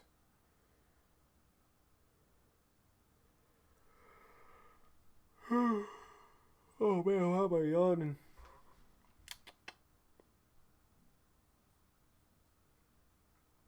Captain Cappin with the fake Woj bomb. Can't even spell Woj right. How did the Lakers win? I don't know, man. The Lakers had injuries. I have no idea how they won. They didn't have AD, LeBron James, or Danny Green, but apparently you can be missing some players and still win basketball games. I didn't know that was actually a possibility. I mean, I'm a Blazer fan, so I thought it was like you're missing a couple players, you just like automatically lost. Like, why even play the game? But Lakers killed it tonight.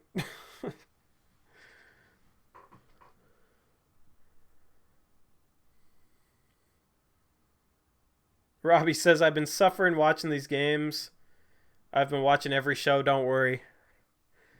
Gotcha. I miss your comments, man. Hopefully the shows have been making it a little bit easier on you.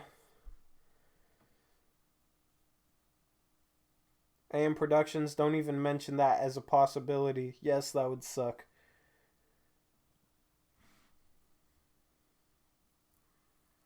Captain Cappin, you still can't spell Wojnarowski right. Wojnarowski.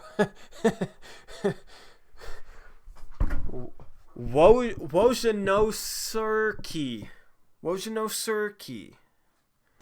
That's how you spelled it. Adrian Wojnarowski. So just one more thing on Melo resigning. I'm reading comments off my phone now. So just one more thing on Melo resigning. Why wouldn't he? Dame and CJ has wanted him here for the past couple years, and he seems happy here and fits him well. He's just happy playing basketball. If he has options with like contending teams and a team that was awful with him, he'd probably choose the contending team. That guy wants a championship. So I think he'll choose the best team out there. Robbie Stackhouse, oh, much easier. Thanks, Tori and Eric, for the help getting through this garbage. That's what I like to hear, man. That's what I like to hear. Because it's therapeutic for me. It helps me deal with, the team struggling like this. If this was a season where I wasn't covering a team like this, I would be so, frustrated down, But being able to talk about it on stream, it's, makes it a lot better for me. So I always hope that makes it better for you guys as well. And we can just grind through this together. Titans versus 49ers Super Bowl 54. I hope so. Because the Titans are basically a carbon copy of the Vikings. And we saw what happened today with the Niners destroying the Vikings. I need my Niners to get a Super Bowl, man. I need to know that feeling. I don't know what that feels like to have your team win a championship. I haven't had any team ever win a championship for me. I don't know that feeling. Obviously, it probably feels amazing. I just want that feeling. I want that monkey off my back. Terry Stats. What?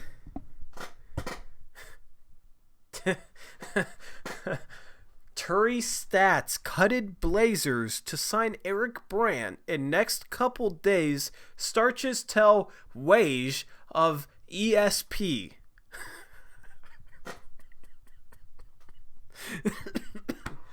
Oh my god, man. Tori, do you think Steve Blake should hop on that coaching staff? I don't know, maybe. I don't really know what Steve Blake offers as a coach. Could be a good coach. Could just be an ex-player that's a coach just because he's an ex-player. I don't know.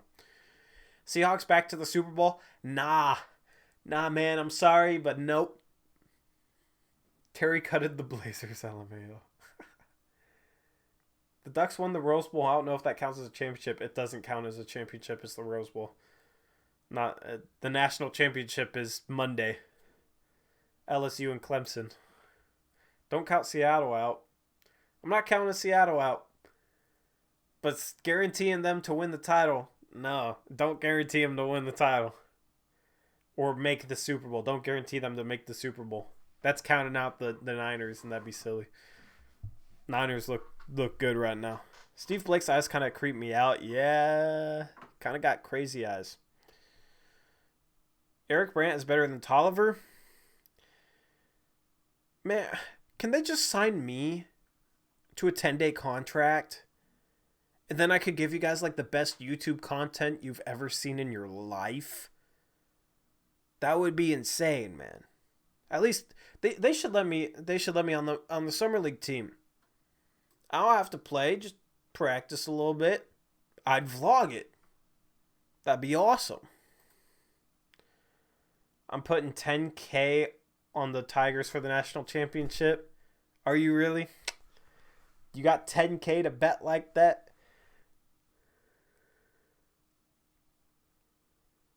Sorry, meant to put a comma. Terry Stotts cutted, comma. Blazers to sign Eric Brandt. That the comma doesn't help it make any more sense.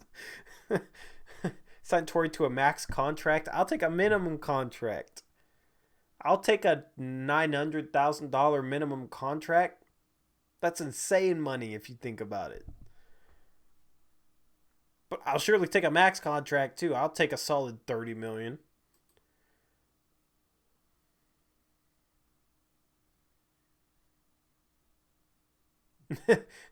Trevin, imagine you just rushing home after games for the streams knowing everything that's going on. That would be interesting, man.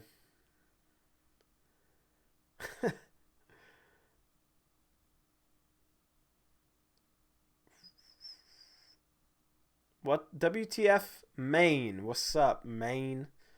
Says this team needs to tank now. Rest Dame and CJ for the rest of the year. Play the young players and tank. Yeah, resting Dame and CJ for the rest of the year isn't an option, and it's not the right move. You want to alienate your best players? It's not the right move.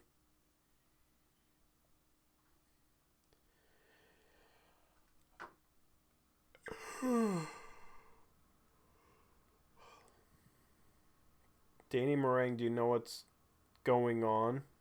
What do you mean, Danny Meringue? Blazers signed Rec League superstar Torrey Jones to a Supermax $250 million 4-year deal. League sources tell ESPN.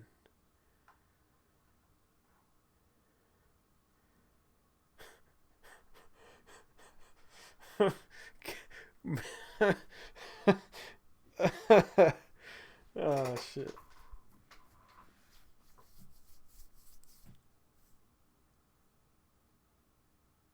$350 million. Zacho, did you change the capitalization on your name? It's kind of weird seeing it with a capital Z and a capital C. I don't know why, but go to bed, Tori. I don't know who Tori is. 2 R's. You look tired. I'm not tired, bro.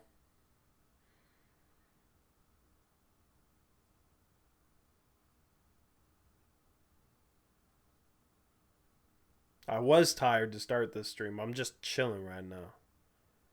And don't tell me to go to bed. I'm not your son or anything. The hell? telling me to go to bed in all caps. Who do you think you are, Mellow Stay? Spelling my name wrong.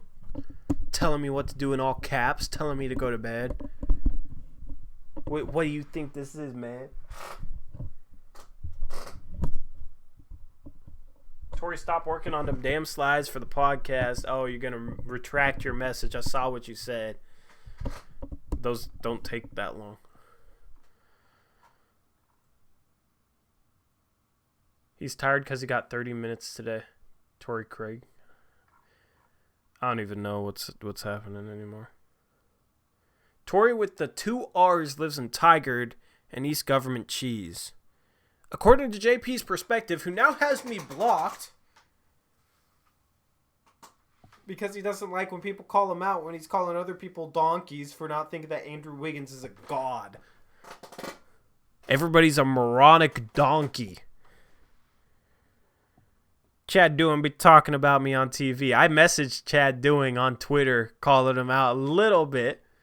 Not really even calling him out. Said, I heard you said this about me on Twitter. He didn't respond. It's weak, man. Where's the response? Of course he didn't respond. It's weak. You were yawning, bro. So? Then why are you yawning? You never yawn without being like, I'm awake. Didn't get a ton of sleep last night, but I don't really feel that tired. You never yawn when you're awake, bro.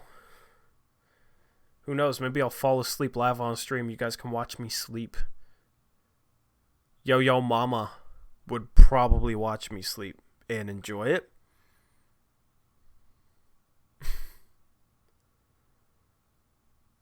What in the... You're on your 4th drink. First P, last JL.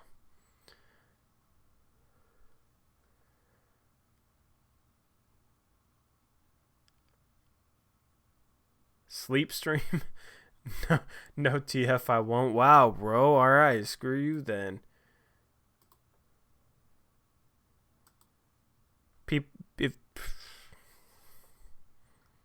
I don't even know what to respond to in chat right now. Tori begs right now. I don't smoke weed. If I yell wake up from here, would you hear me and wake up? I'm awake, bro. I wouldn't like that, yo mama. I would not like that, man. Man, the problem, the Blazers, is that your guards can't play defense for shit. Insightful, Carlos Cruz. I've never heard that one before.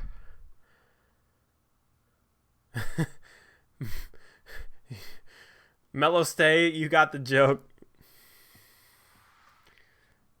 I'd like to hit that fool Chad. Just, okay, if you guys see Chad on Twitter saying something, whatever, just respond with a GIF of that Chad skit from SNL. If you don't know what I'm talking about, just search for a GIF, say Chad SNL, and reply it to him.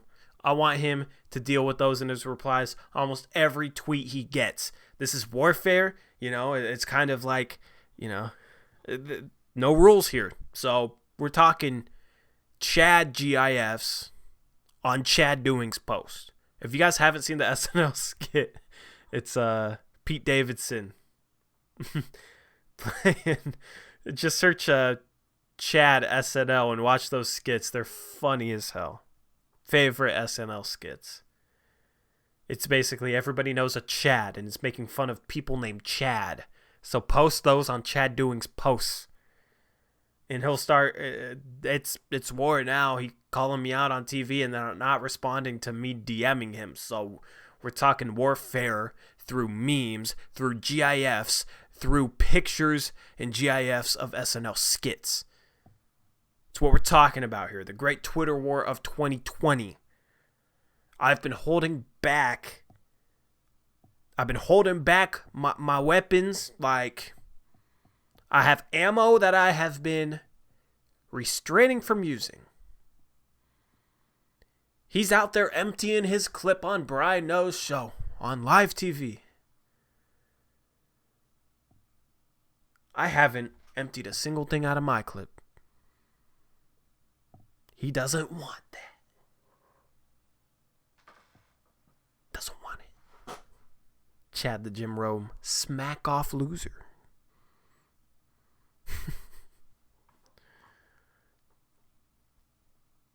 World War Twitter.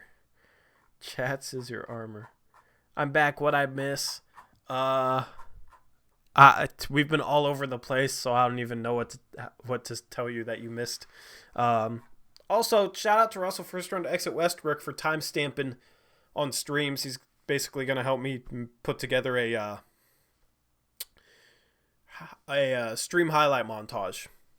He's been going through and time stamping stuff. If you guys want to help me with that and go to previous streams and timestamp moments that you think are funny or like maybe my rants or something, highlights of the stream, then you guys can go do that. It'd help me out because I want to make a highlight montage of like the best stream moments. And he's been helping a lot with that. I'm working on the 76er stream. That's going to be a good one. Oh, yeah, that was the one where we gave up that Furcon freaking Korkmaz 3, man. That was like my first live stream rant. So, yeah, that'll be a good one, man. I'm excited. I'm so excited to put this together, man. Tori, you should play 2K Park with subs. I'm going to start a gaming channel in the future. So you guys can, like, hop over there and then I'd do stuff. I'd play, 2K or Rocket League. Chad talked about you on TV. Apparently, that's what Zacho said. I don't know if it was 100% true, but apparently that was the case. Miss Blockbuster. Hey, let's bring Eric on the stream. Let's bring Eric on the stream. I have nothing to do tonight, so let's bring Eric on the stream.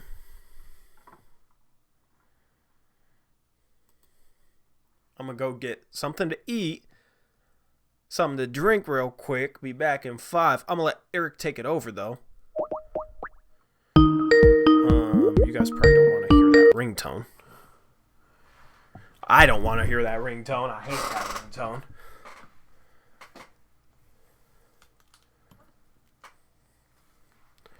I still can't hear it. Hold on. Eric, I'm plugging in my headphones right now, bro.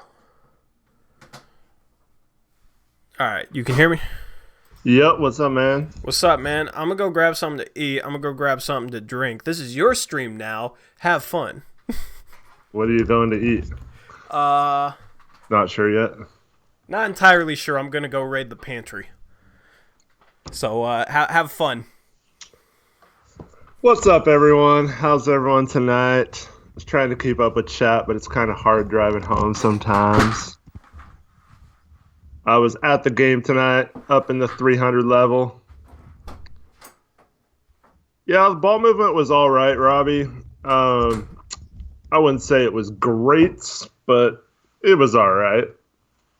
Didn't really have a lot of complaints about it, other than I thought there were some ill-advised threes by a specific shooting guard in the first half. But other than that, I thought it was pretty good. I have some very...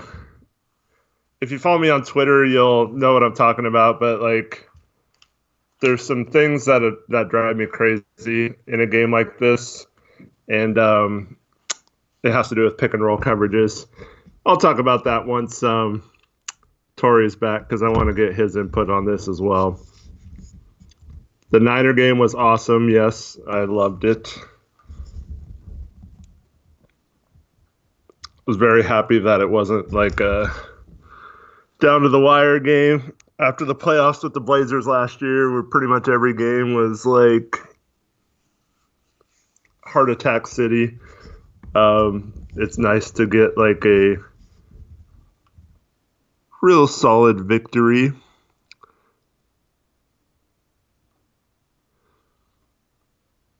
Trying to read through chat here.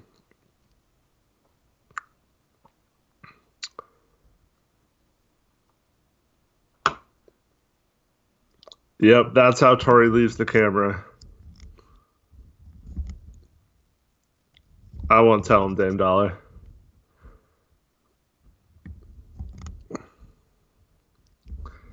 Yeah, we'll see about that, Zacho. I mean, the Cardinals they should have a good offseason, and the Niners, they should be up there with the Niners, but uh, I don't know. The Niners, other than maybe Staley, are fairly young at every position that they're good at. I guess Sherman, too. Um, but yeah, if they just add some secondary help and a couple more weapons on offense, I don't think there's any slowing down next year, so it's going to be tough.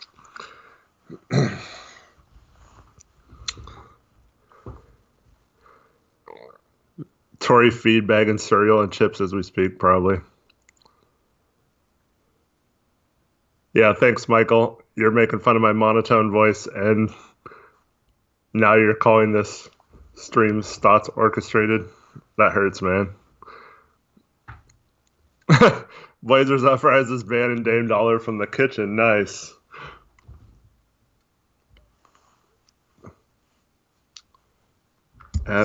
Read Captain Captain's last message.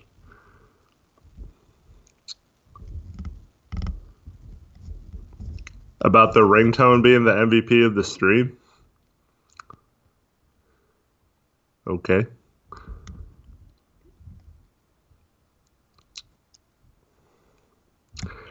Russell, yes, I do not know that all you are seeing right now is Tori's room. He doesn't put my camera on these live streams for some reason, so I'm voice only. Josh, no, not good seats. They're up in the 300 level. I mean, they're fine. I don't mind sitting up in the 300 level, actually. The Moda Center is not bad up in the upper levels. But my wonderful mother has season tickets for the first time this year. She usually, in the past, had only gotten half a season. But she pretty much lets me go to whatever games I want. And I wanted to see Giannis tonight, so at least I got that treat.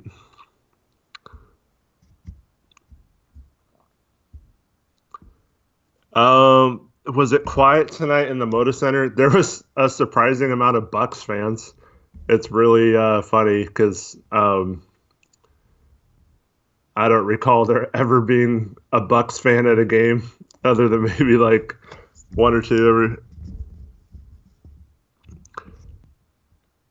But yeah, it's the front runners come out for sure. Overall, it was pretty quiet. There wasn't a lot of energy in the building tonight.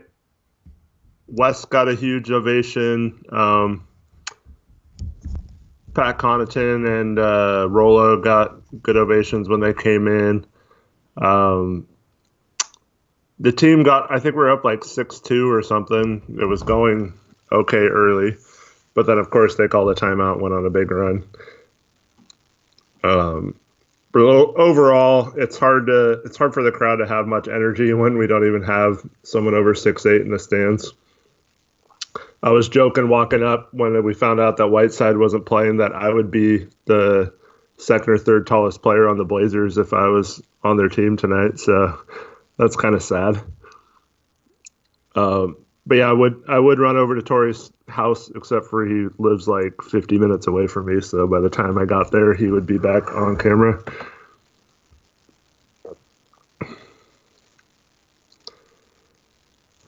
But I still have fun going to the games.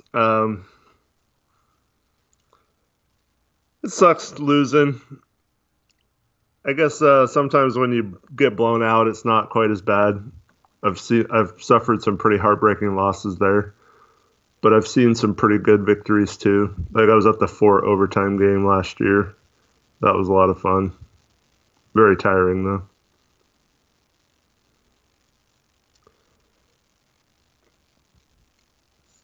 Sing you to sleep. I do not sing very well at all, so it would probably give you nightmares, not put you to sleep. Hashtag keep Eric sober. Yeah, I don't really drink very often. I don't even remember the last time I had a drink, so just not really much of a drinker.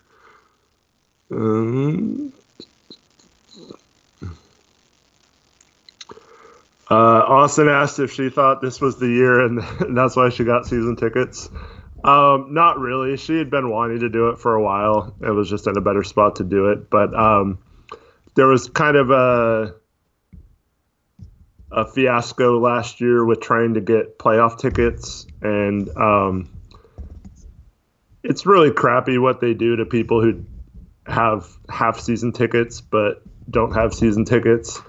And so they made it very difficult for her to get tickets. Wouldn't give her the opportunity to get her half season tickets for those playoff games. And then some of the games she ended up not getting because they were supposed to have like a pass to get in an hour earlier than the general public, but it wasn't working. And then they were just like tough luck type of thing. So she was kind of mad.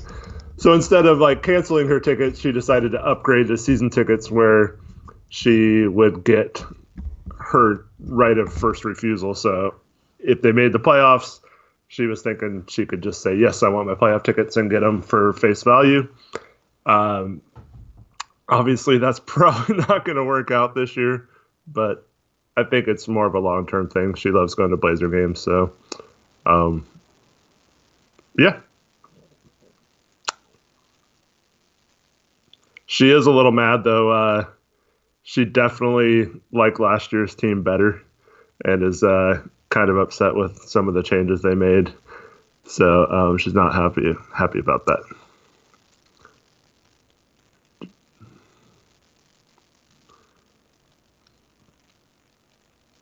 Where do I live? I live out in North Plains. If you don't know where that is, it's out kind of like Hillsborough area.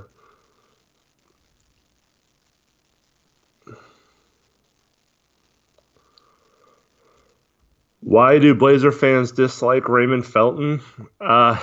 Because he came here and that was like the lockout shortened season. He was only here for a year, but he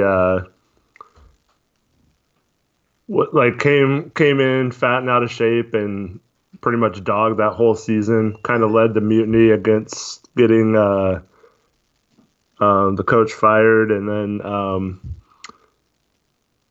proceeded to like talk trash about fans after that season when he knew he wasn't going to be back. So I think that's why a lot of people don't like him, because he's kind of a lazy player.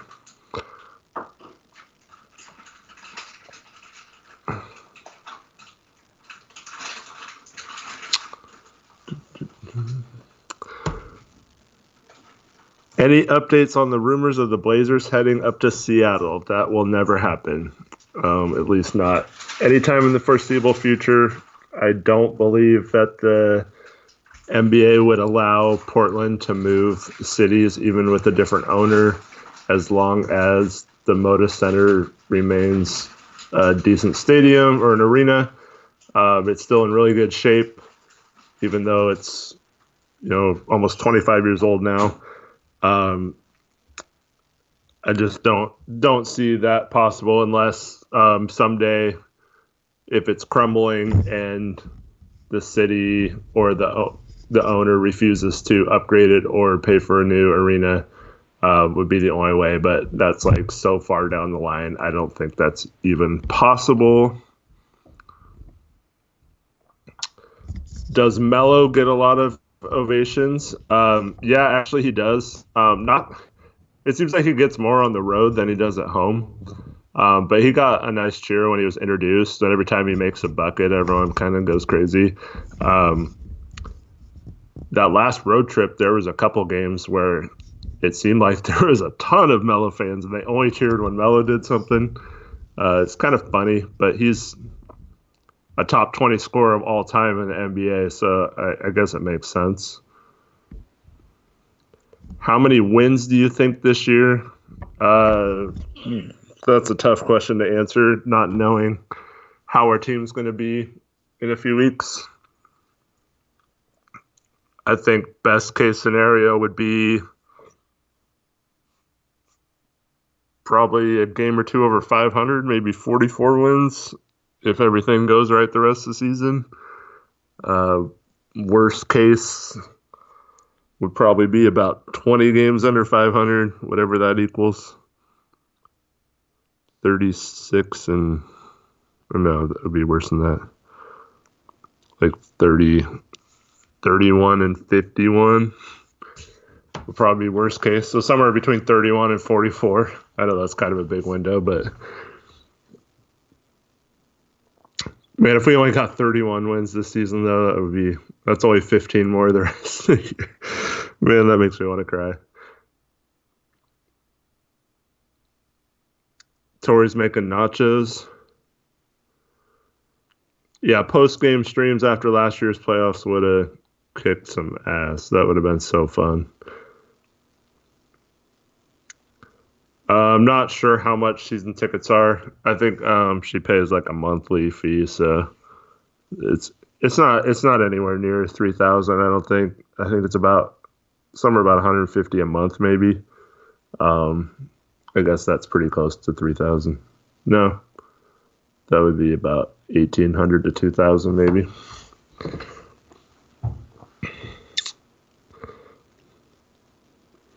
Yeah, the Jody stuff is weird.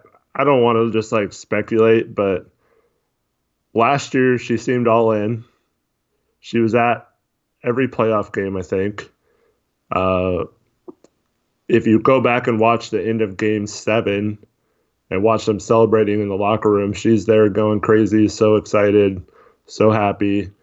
And then this summer, she agreed to add just the Whiteside and Bazemore trades alone added a ton of salary, not only to the cap, but put us like deeper into the luxury tax. So she knew she was going to have to pay off of that.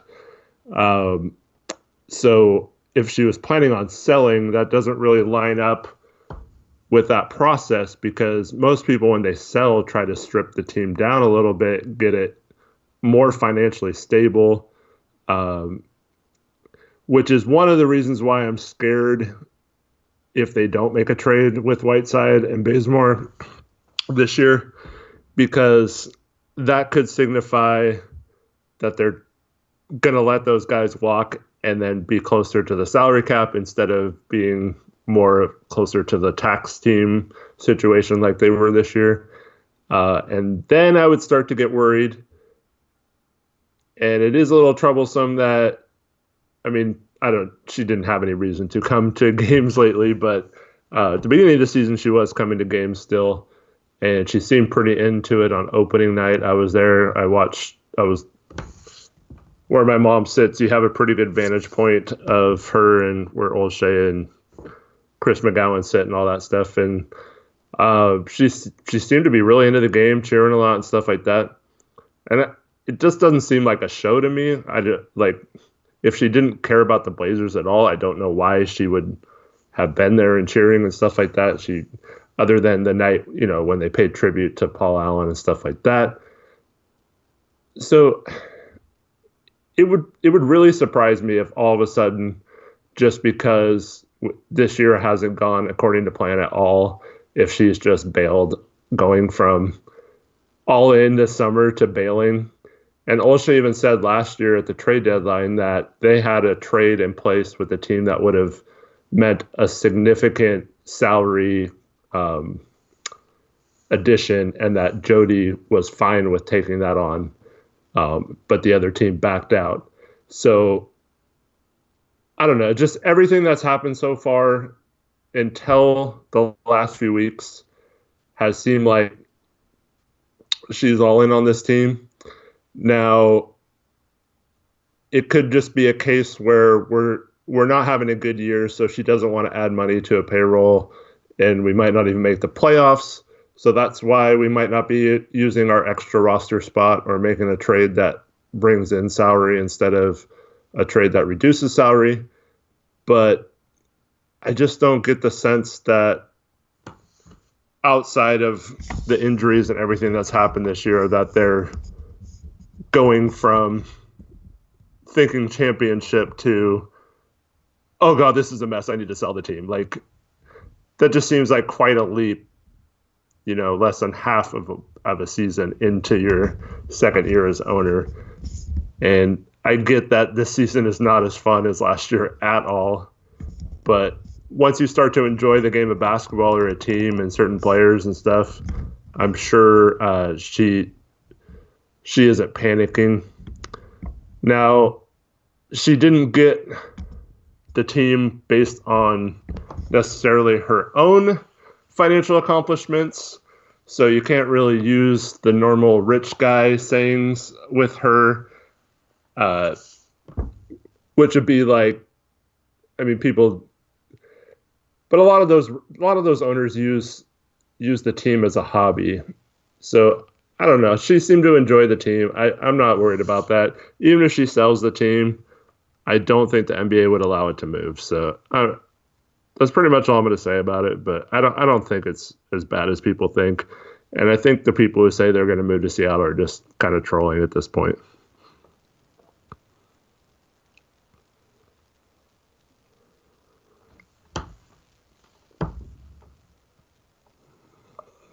Read through chat a little bit. Leo ate a bunch of McDonald's. Was that tonight?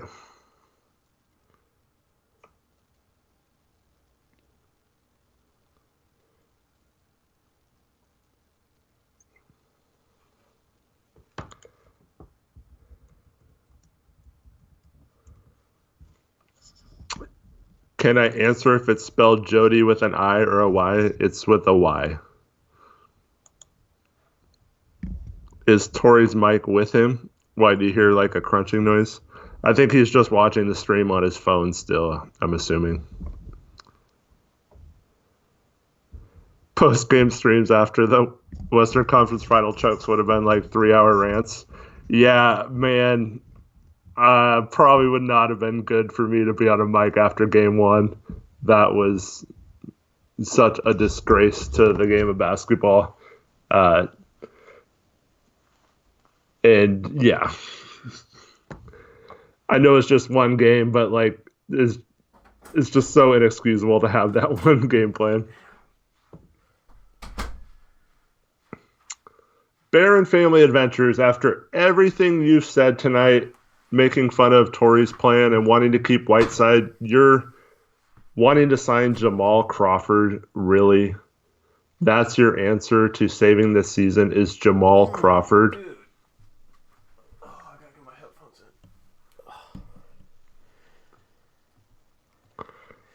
in. Yo, I just scraped the hell out of my leg. Is Stotts gone after this year? Asked Austin Wack. No, he is not. He will be here through most of next year, most likely. If they're healthy next year and they're below 500 halfway through the year, then maybe he'll start to get on the hot seat. But this year he totally has the whole year excused. And that's why no one's saying anything about him being on the hot seat or not even bothering breaking down his coaching decisions or the way his offensive systems or his defensive systems other than Tori and I, and you guys that are smart in chat. And that's why everyone else just dismisses any notion that Stotts is not a good coach because injuries, man. And that's just, it's going to be the reason why Olshey is still around and all that stuff. But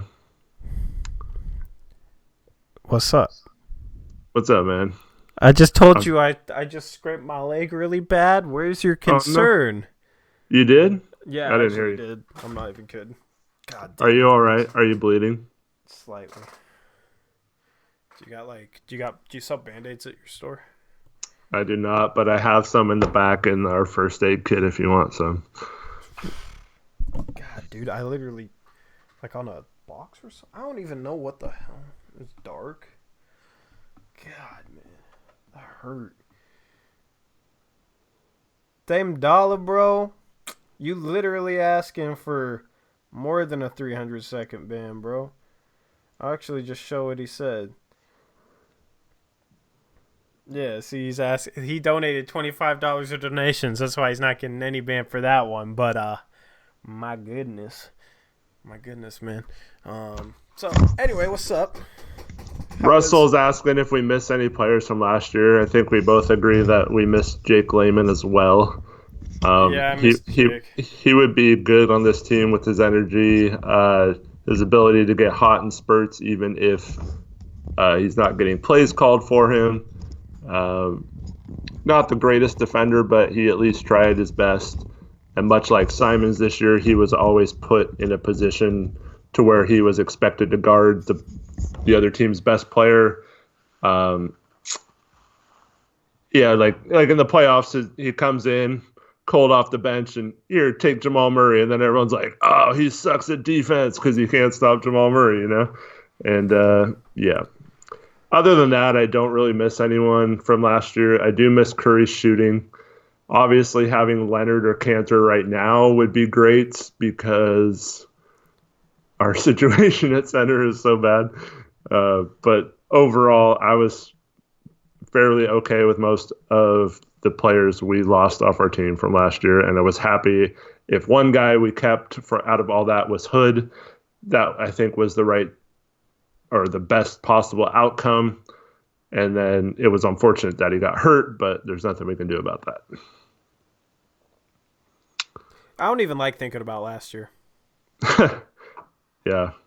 I don't even like thinking about last year. Well, go ahead. I thought you might have forgotten that I came back. No. I was like just kidding. Like usually you would be like, yeah, I agree, or I kind of, or whatever, but you didn't say anything at all. Post while you were talking, I was about to be like, Eric forgot I came back. Yeah, I don't like thinking about last year. Honestly, it makes me sad. Shout out to Necron99 for the $3.99 Tory Wall Poster Fund donation.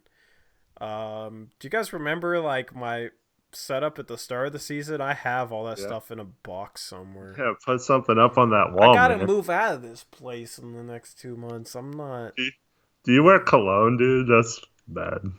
I got all my stuff showcased up there. It smells hella good. What do you mean that's bad? I don't like smelling musty. Oh yeah, I don't know. What, you think cologne's bad? Cologne's weird. I don't know. What the hell? What do you mean cologne's weird? Nothing. Anyways, back to last year. So at this point last year, we didn't have Hood or Cantor. We still had Stauskas and Wade Baldwin on our bench. So like things can still change. Hey, I don't know if you heard Barron's suggestion though. Oh, where'd you go? Oh, he's gonna spray some cologne. All right. He's cologne guy. Be like, oh man, this guy, man. He walks by, he smells all weird. No, that's why you don't take a bath in it. I'm not saying take a bath in it. God damn. What do you think? How much cologne do you think you're supposed to use? Nothing. I got the gold Jay-Z. This stuff's good, man. I saw people when I was gone saying that they think I'm high. I don't smoke. I'm not high. But I could get high with this cologne. Dude, so many people are just trying to get banned by saying stuff right now. Hey, we can flash back to that one stream we had where I was just handing out 300-second bans left and right. You get a ban, like I was Oprah. Rip City Drive greater than Blazers Uprise. Oh, who the hell said that? I gotta credit the right person. It was Leo. Oh, Leo? Yeah. My guy Leo? Okay. And Zacho says low-key Jason Peterson greater than Woj. Oh, I saw that too. Oh, and then Zacho just said something that definitely getting him a 300-second ban. I didn't even see it before it got deleted. I know. Thing is, all their comments get deleted. All the comments they've posted. Hey, did you hear who Barron's idea was after he pooped on all your ideas? What? He wants to sign Jamal Crawford. Jamal Crawford? Yeah, nah. Not a fan. He's old and washed and inefficient and doesn't play defense. And we don't need another guard. We need forwards. That's funny. Um, Dame Dollar, the hell, bro? Man, I hadn't caught up in chat yet, so like no, deodorant's not bad. Everyone should wear Yeah, deodorant. this dude literally like tries to break up a sweat, like get a sweat in the morning because he thinks it smells good. Dude runs a lap around his store in the morning so that he can smell good. I can't even run right now, but You wheel around on your little knee scooter. no, I just take a shower every day. Bro, cologne smells good. Hey, if you got a girl, all that matters is does the girl think it smells good? If the girl thinks it smells good, why wouldn't you wear it? Okay. Yeah. Like, honestly, like if you want her all up in your shirt, It drives my wife crazy that like if I don't shower for a couple days, I don't really smell. So like I guess that's probably why. Yeah, I don't know. It smells good to me. If it smells good to, you know what I mean? Like, it's just like, that's logic to me. I don't know. Tori says, I'm not high as he destroys his leg on return to screen. Bro. Bro, it was dark, man. Come on, man. Hey, we're $70 away from another rap song. I still haven't dropped the first one, but we're $72 away from another rap song. Tori, that is a bannable statement. What did I say? Jamal Crawford dropped 50, I think, in the last game of last season. But it was like a meaningless game for the Suns. It was like Kobe's last game. They just let him shoot every time down the court. Yo mama, 300-second ban. Saying no girl wants to be in my shirt or something. I don't know. That's insulting. Yeah. So, Baron, okay, I'm confused by Baron because earlier he was talking about how we should not make moves because we still want to make the playoffs. Now he's talking about just wanting the bench to be fun. Even though that wouldn't help us win games. So it's just conflicting, man, because Crawford would not help us win any games. In fact, he'd probably help us tank harder. Yeah. Yeah. Yeah, I don't know. We need defense. Like, if we're actually trying to win games, we need forwards that play defense and hit threes. Jamal Crawford can kind of hit threes, but he's not forward. And he definitely doesn't play defense. So he's definitely not helping us win games. If we want to have fun on the bench, then we should go hire Torrey Jones and Eric Brandt. Honestly. If you want to have fun on that bench. It'd be fun for like 50 people because Eric would tear his Achilles within 10 seconds. Probably. He'd probably have so much adrenaline, he'd make like the most athletic play he's ever made, but his body wouldn't be able to handle it. That'd be rough. Yeah. I want to play so bad. Dame Dollar, peace out. Later, Dame Dollar. I give $5 if you sing some Taylor Swift. Hell no. I never sing Taylor Swift. Dame Dollar's got a game early tomorrow on a Sunday morning. Yeah, I doubt that. Since when does high school play on? What school did he say he played for? Banks? Yeah. They would be playing on a Sunday. Banks High School basketball. He's on the freshman team though, isn't he? Yeah. But I think I can find the schedule here.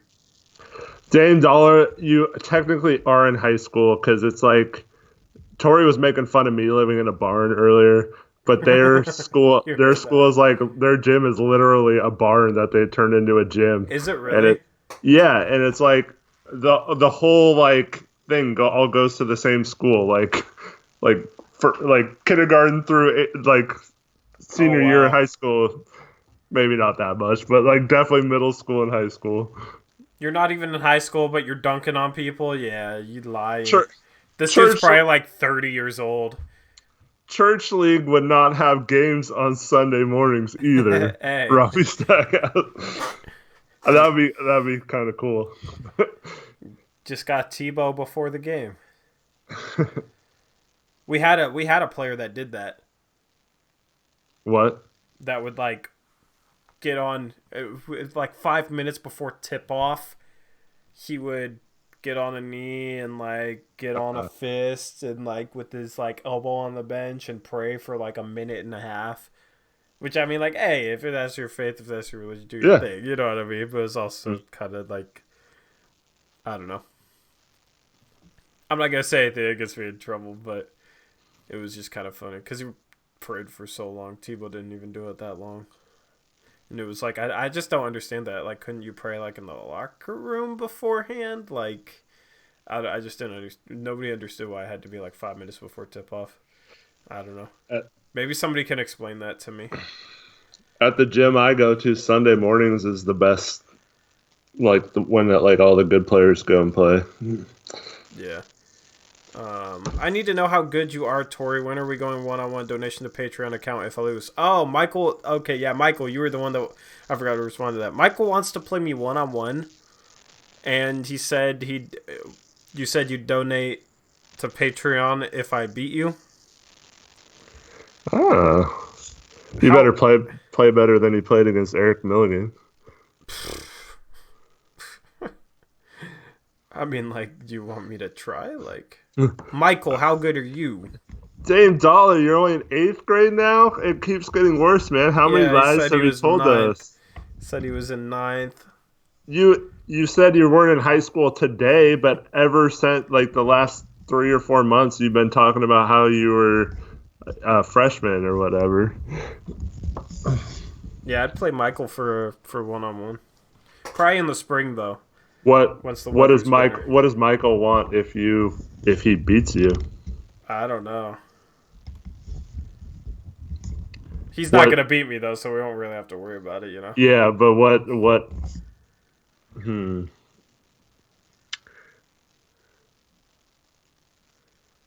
Watch him be like a XT1 player who just destroys me.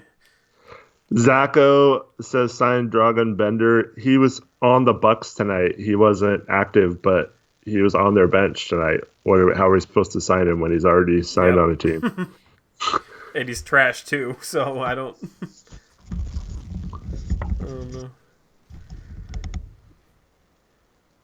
31 years old. Michael's in his prime. Hey, Dame Dollar, Century is right next to my gym and right down the road from my store, so I'm gonna come watch you play tomorrow morning. Yeah, we'll see. He says high school doesn't play Sunday at 9:30 a.m. Well, neither does middle school. Oh my goodness. Randall Pink Floyd said 8th grade in Banks is like being in the 4th grade in Beaverton. Eric chasing after the 14-year-old again. I don't even know how old he is now. Like it's. Hey, Eric's doing college scouting, man. Let's just say I'm doing research for the channel, and this guy I'm gonna expose all his lies. Exactly. Michael just wants the satisfaction of beating me. Okay. Well, in spring we'll get together like some pickup games during the weekends. We'll start those up, and I'll invite you out, and we can play one-on-one, and we can make it a video that'll play on like the start of a podcast or something. I don't know, or just post it, upload it. I don't know. We'll see. We'll make that happen though.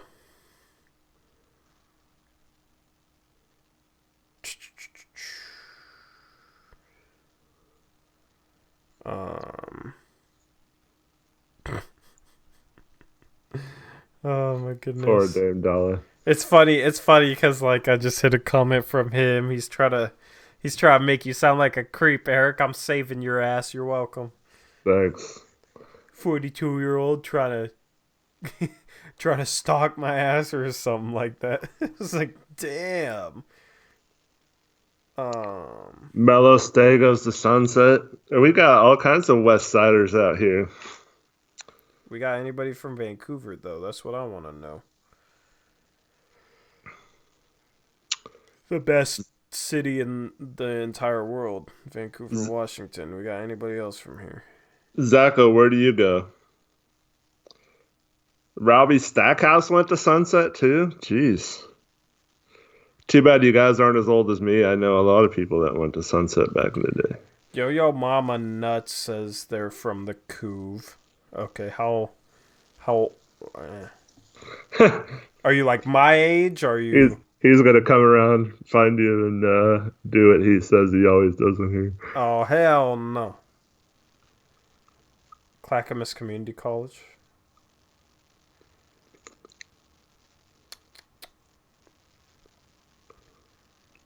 Nice. Eric, when's Nurk back? Hopefully in a few weeks.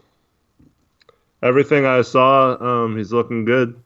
I don't know if you guys checked the game out or saw him on the footage, but he had his hair slicked back tonight. He looked like I saw that. A mafia member or something. I know. I liked it. I liked it. Barron's in Virginia. Oh, okay. Virginia's a cool state.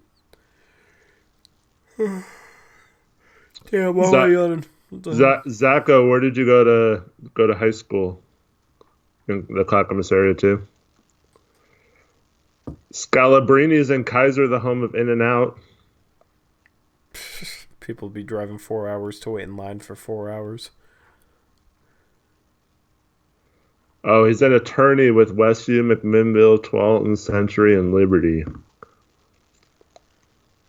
Those are all high school teams though, and if you're playing for a middle school team, you wouldn't be playing those teams. You would be playing like Brown and Evergreen and Pointer and those kind of schools.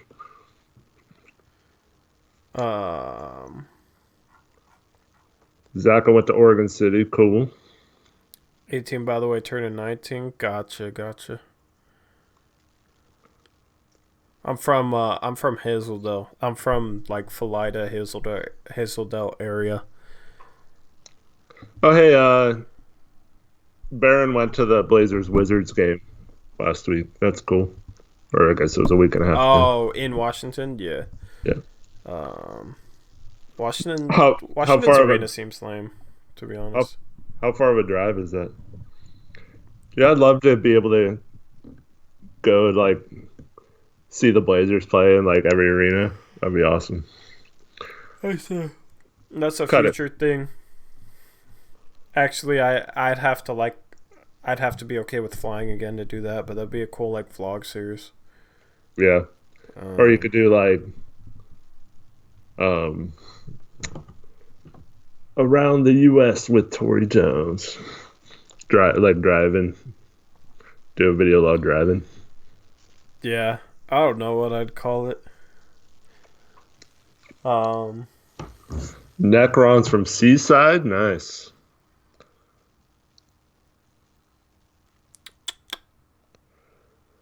I haven't been to Seaside in a while, man. Trevin went to Park Rose.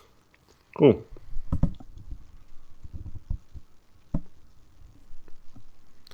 Oh, why's my neck twitching? What in the world is wrong with me right now? Yeah, I've been to a Blazer game in Phoenix. I think that's the only other arena I've been to see a Blazer game. Other than the Memorial Coliseum. Yeah. Damn, what's with that static, bro? What the hell? I don't understand why that keeps happening. Y'all hear that static? Or is that just me? I don't hear anything. Well, I think it's on your end. Well, I went back and watched the thing the other day when you said it was all staticky, and there was nothing on the stream either. They're saying they hear it, though. Maybe it's your end. No, because Hey, tell me if do you guys still hear it or did it stop? Let me know if it stopped.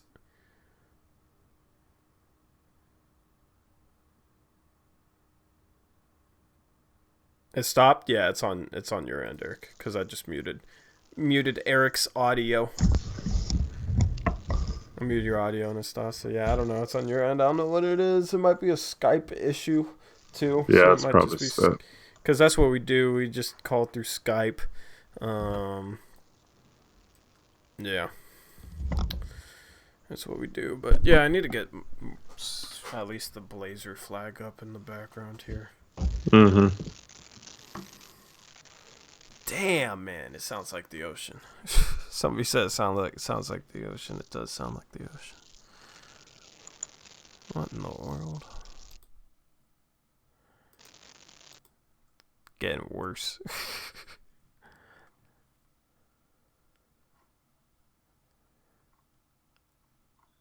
Is your mic cord wrapped around your computer or something?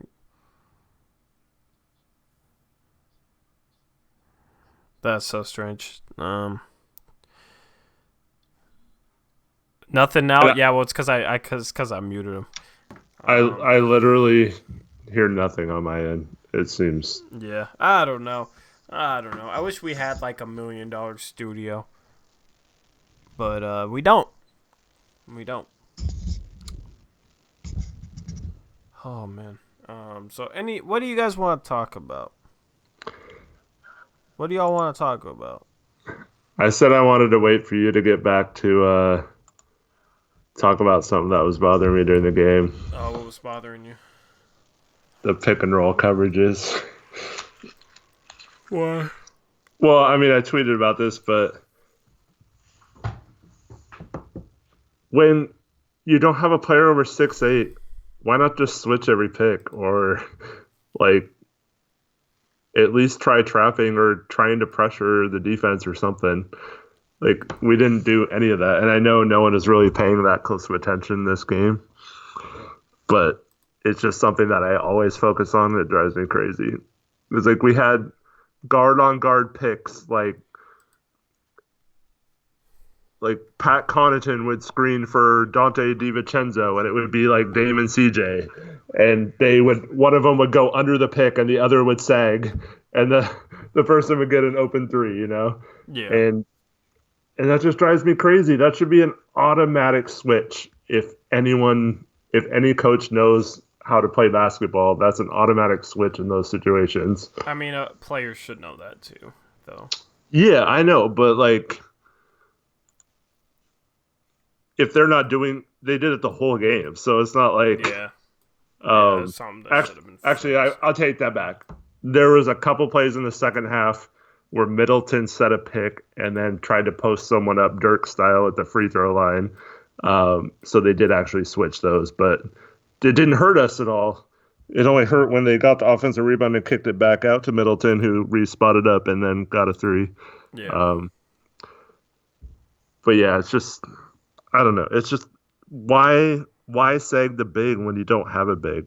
It just doesn't make sense. You have no rim protection, so you don't want the guy to get into the paint. And especially a team like the Bucks that like to attack the rim or shoot threes. That's their only or most of their game. It just drives me crazy. Yeah. Yeah. I mean, I wish they just trap here and there, man. Well, yeah, exactly. Trap out. You don't have a big. You have no paint defense. Try to force some turnovers. Get out and run. You have a small team. That's supposed to be fast then if you're smaller, right? But no, we still play the same slow pace. We still play the same defensive philosophies. And this is what I've been talking about all season.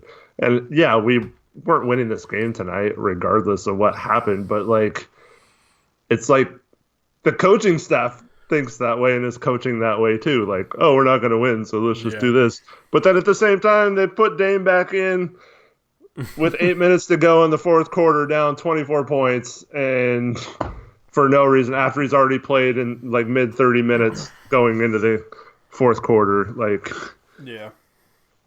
he had Yeah. played like 33 minutes out of 36 going into the third quarter in a game that we were trailing double digits most of the game. Like, how ridiculous is that? It doesn't make sense, man. This coaching staff never makes much sense to me. But, yeah. I should have bet the spread on this game tonight. It was 7.5 points. That was an easy bet for Milwaukee. It was only like 6 earlier in the day before Whiteside was announced as I don't out. know how, man. I feel like the Blazers have lost against the spread consistently this year. Like, you would have made a lot of money if you consistently bet against Portland.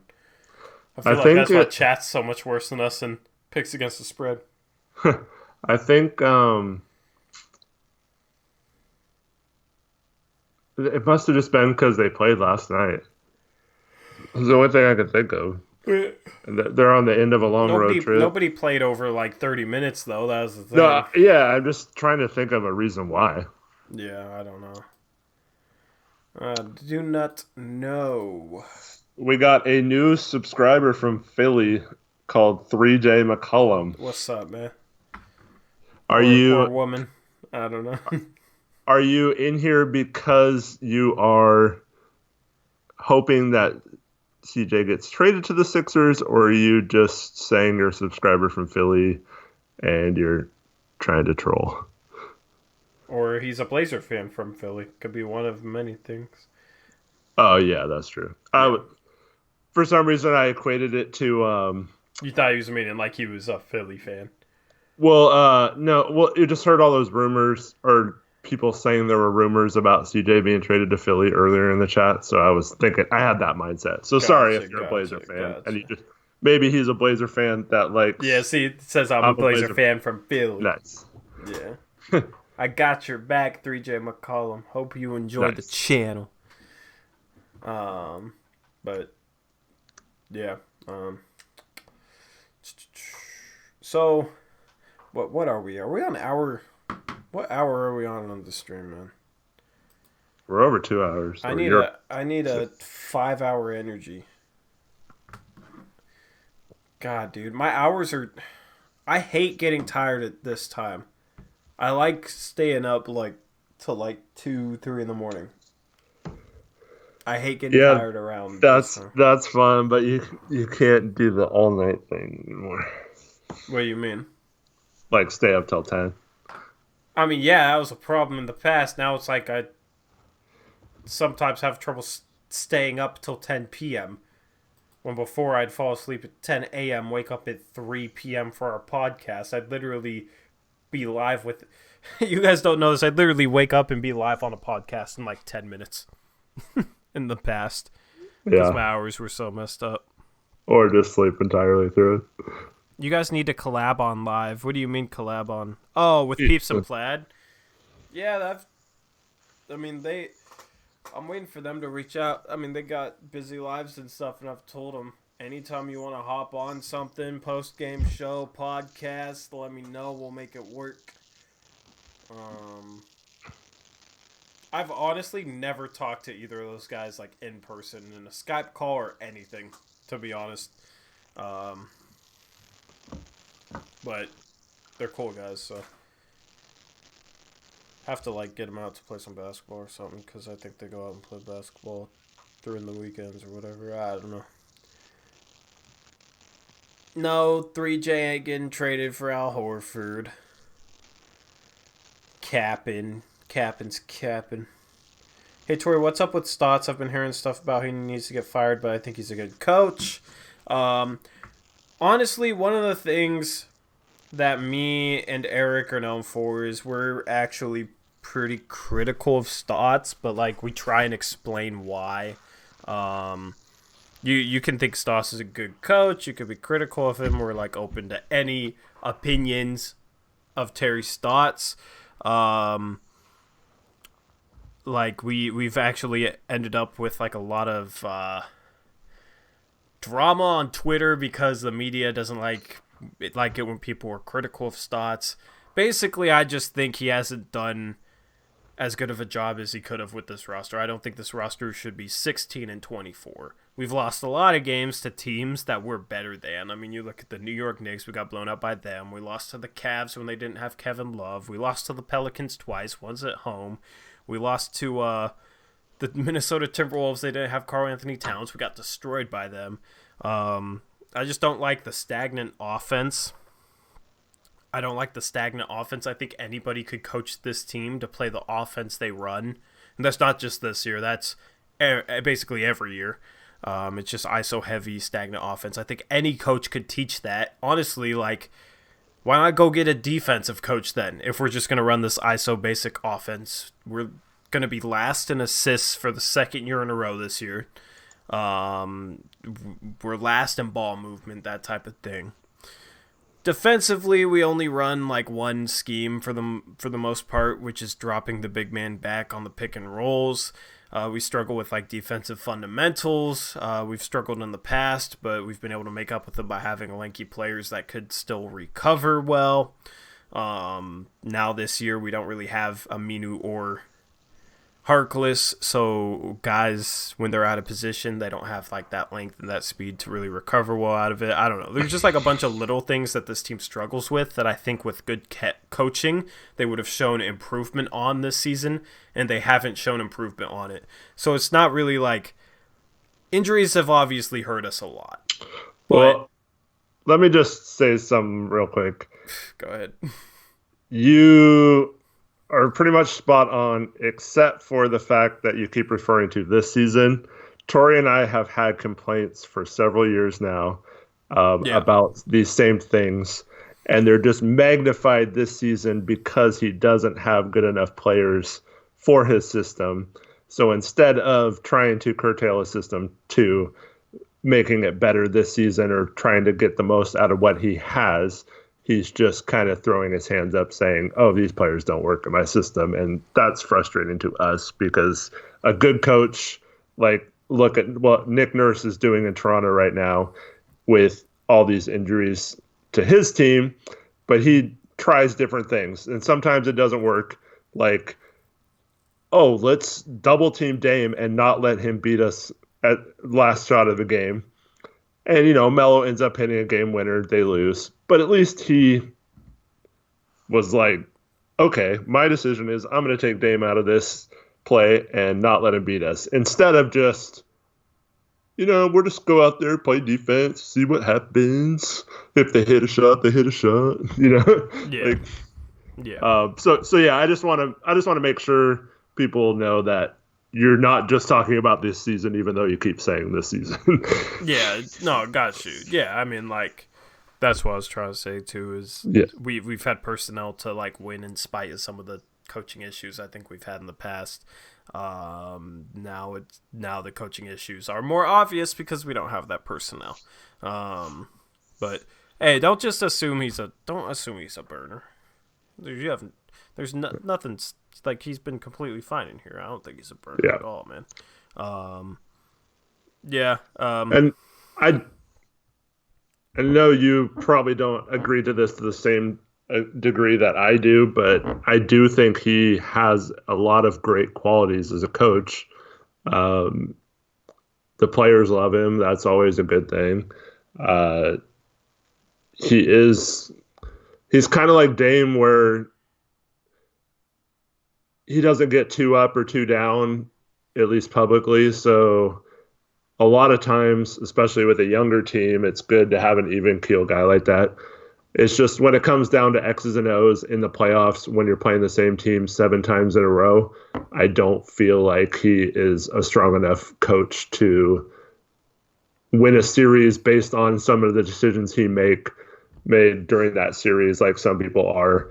And that's based on the fact that three seasons of Dame being trapped in the playoffs, and we still don't have like an answer or a way to deal with that when it happens still to this day.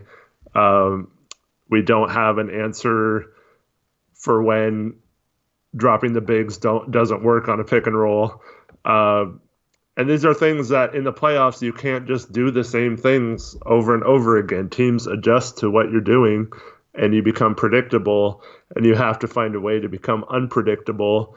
And I mean, I don't want to keep mentioning Nick Nurse, but the guy ran a box and one in a finals game on Steph Curry, and like everyone was complaining that it was gimmicky and oh how could he disgrace the game with a box and one blah blah blah, but like it was genius, right? And it worked. Yeah. So like it just, whereas like we try to do a simple like hedge on a pick in the playoffs and rotate, and we can't even rotate fast enough to prevent like a backside dunker lay-in when Green has a head of steam to the hoop. So like it's just, I don't know if it's that we're not being taught these things throughout the season. So then when like we said this on our very first mailbag, we got asked the question, what would you do different defensively?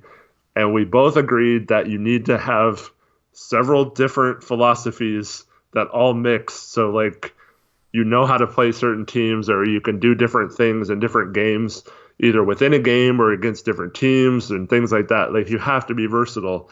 And we don't have that. We just have this rigid one system philosophy. And I don't think that can ever lead to the ultimate success if you're that rigid with your schemes. Yeah. Yep. 100%. We've talked about this on a number of different post-game shows. We've kind of previewed some of these problems before the season even started. But like we try and go in depth when we break down basketball. Like I played college ball. Eric, you played high school ball. Like, right? You didn't play college. No, I didn't know. But Eric plays Eric plays a ton of basketball. Eric knows basketball. Like we try and go in depth more than local media will. That's kind of our niche. Local media won't go into depth like we do about certain schemes, certain defensive fundamentals, such as defensive positioning, defensive rotations, that type of stuff. And based on us evaluating the game on a deeper level, like we both have come to the conclusion that we don't think Terry Stotts is a good coach. And then a lot of times honestly, I think Terry Stotts would be a perfect coach for a rebuilding team. I'm saying I don't think he's a good coach for a team trying to contend. And then based on what we see on a deeper level, we try and explain that in a way that makes sense to people on our streams. So that's kind of what we do. It's a little different than general media, but that's what we try and bring. We try and make it informative, entertaining, and basically just share our opinions. So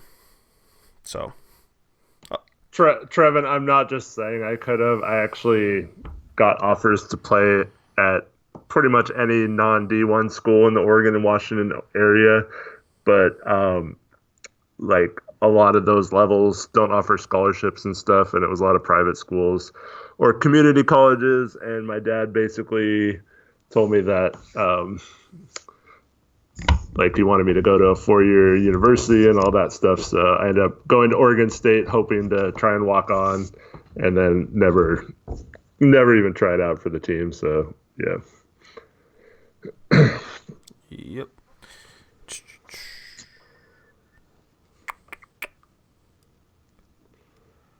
Whenever Blazers lose, I'm gonna dislike the stream. What do you mean, Hamza? What do you mean by that, man?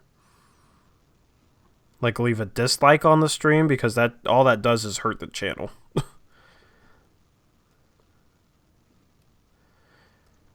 Better Nurk than before, according to Nurk. Can't wait to see him on the court again. Yeah, I mean, Nurk's the type, though, to, like, hype up his return. You know what I mean by saying, I'm gonna be the double beast. Like, I'm not putting any stock into what Nurk says. Hopefully he's better, but dude hasn't played in a year. He's gonna have a lot of rust to knock off, and he's gonna have to get his feel for the game back, and he's going to have to make sure not to let his mindset dissolve with the struggles that are going to come until he knocks that rust off and gets that feel back. So it's gonna be a long process. And before we even get into any of this stuff, once again, we'll throw out our disclaimer. Both of us know Stotts is not getting fired this year. We're not asking for him to be fired because he's not going to be.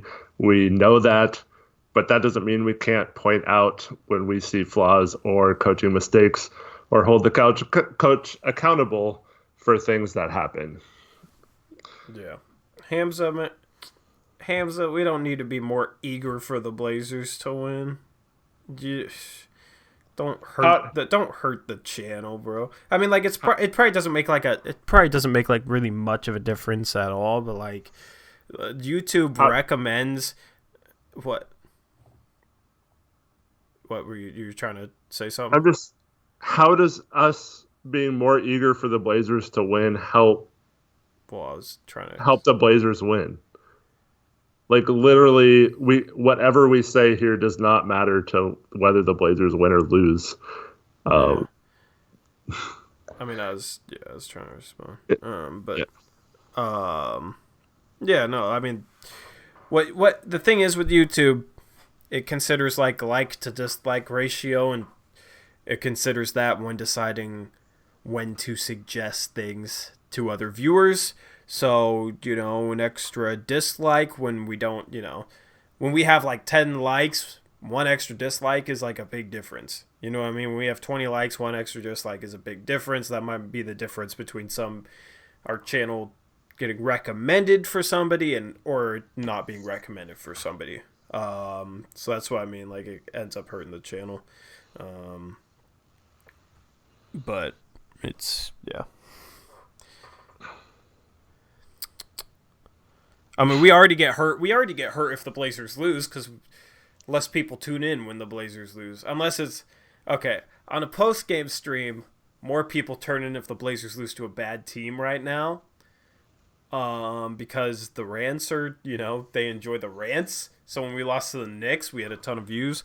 But like if the team was winning right now, if the team was like 24-16 instead of 16-24, we'd be getting a lot more views.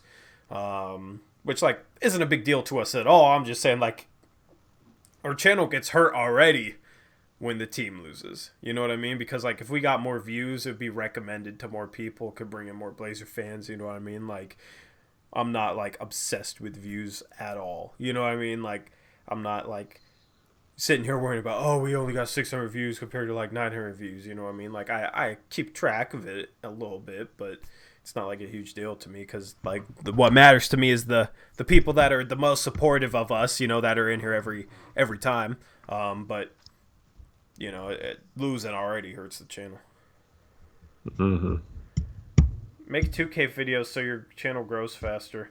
I'm not sure if those would help, but maybe around the trade deadline.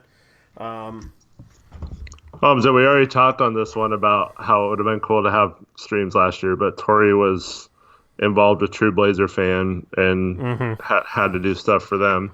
I was finding my way last year. I was nervous to make my own channel, man, because it was like, okay, how well is that going to do? How fast is that going to take off? Like, what's that process going to be like? You know what I mean? Like, it was a bit daunting, It was basically going from contributing to a channel that had over 5,000 subscribers to like starting from scratch. You know what I mean? Like obviously I brought some people over.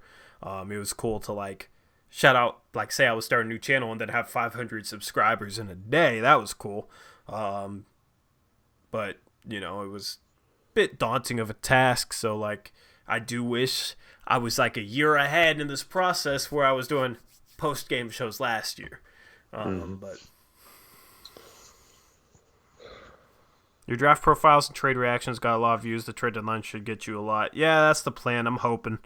3J McCollum says, I was scrolling through your channel. I saw that Mellow vid had a lot more views than any other vid, so maybe put Mellow in your title every time.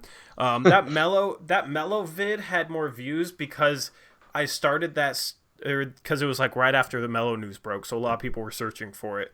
Not the same. There isn't the same volume of searches for Mellow stuff now at all. Not even close. People were like right after it broke. People were like searching for Mellow stuff, like tons and tons of people. So that's why I did it. That's why I did a stream and then did a breakdown because the Melo news was fresh, so everybody was talking about it. Now it's kind of like he's been back in the league for a while, so people aren't searching for it like that. Mm-hmm. Austin Wack, who are you talking about? His voice was very calming and knowledgeable in the highlight videos. Either you or Eric, the other Eric. Yeah, I didn't see who. I was curious. I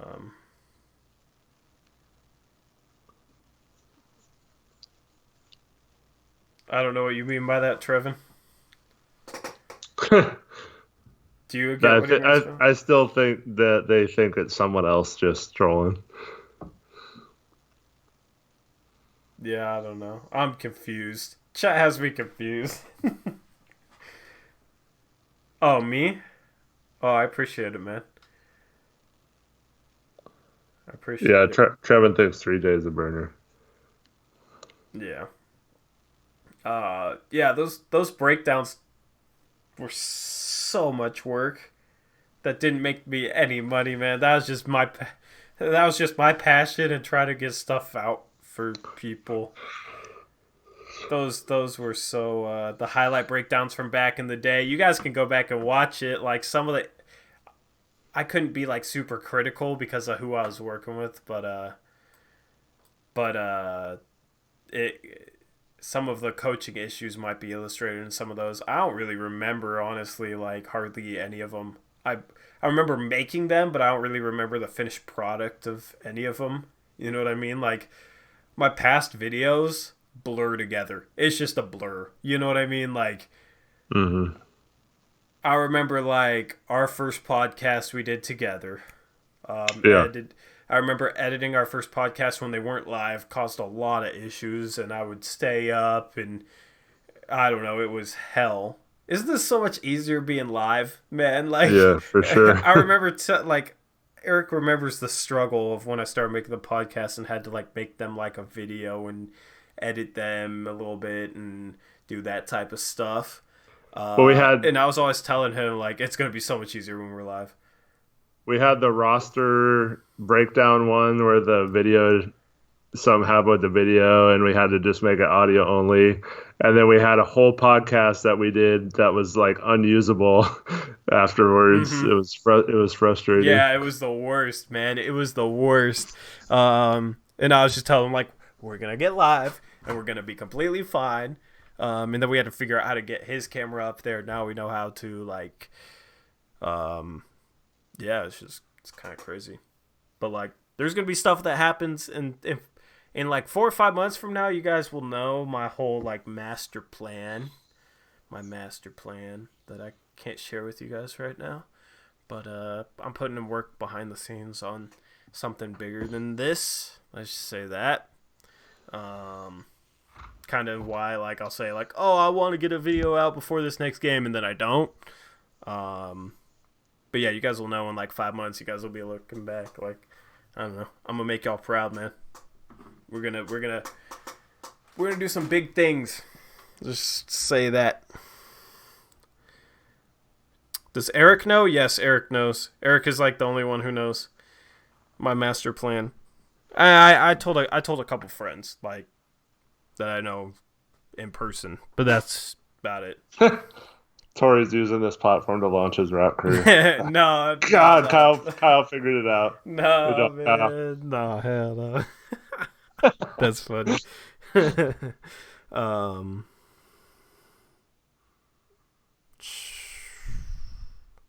Shot me out. Hey, Captain Cap'n.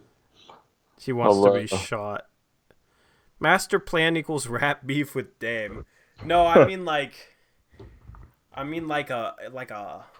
business. Like a business. Oh man, hey. That's the master plan, is a business thing. If you did a Dame diss track and got him to respond, do you think that would be like the best publicity ever for the channel? Or do you think that'd be bad? That'd be bad, man. Would it end you as a channel, or would it be like? No, it would never end me. That type of thing couldn't end me. You know what I mean? Like, I don't know. There's no such thing as like the only thing that could end a YouTuber is like in copyright strikes or like doing something like insanely bad. Like YouTube, you can get away with a lot. Yeah. You can get away with a lot, but why would I diss Dame? Yeah, I diss Dame, Chad Doing instead. Dame would destroy you in a rap battle. Mm. Oh, don't even say that. Lyricism, maybe not. Flow and delivery, 1000%. But lyricism, I don't know. He's not the greatest lyricist. Let's just say that. Okay. That's my opinion on it. Do you disagree? Do you think he's like some insane lyricist or? I'm not saying that. I mean, he's okay, and I don't know. I thought his diss tracks were okay. Yeah, I mean, But yeah. like, yeah, I don't know. He's fine. Like, he's not bad. He's not great. He's solid. Solid. Yeah. I'd make a diss track on Chad Doing before Dame. 250. If I get $250 in donations in one stream, I will drop a diss track on Chad Doing. I still got that. I still owe you guys a rap song that'll be coming up in the next like couple months because I gotta make sure it's like not trash, which is gonna take a lot of work. But $250, I'll drop a diss track on Chad Doing. I don't think that's gonna happen. I don't think that will come close to happening. Maybe on the trade deadline stream though. Maybe. We'll see. Yeah. We'll see. Oh man. Who won the Dame versus Shaq battle? Oh, damn, 1000%. Shaq used a Yeah. recycled flow and a recycled beat. That's whack. And the thing about Shaq too is he is the more accomplished basketball player. So like, but that doesn't mean you're a better rapper because you accomplish more on the basketball court, right? So yeah, he can say that Dame isn't in his league on the basketball court, but that doesn't make him a better rapper. So I always thought that was funny about that whole diss thing. Like Shaq tried to think he won because he was a better basketball player, which has nothing to do with rapping. I know. It's strange.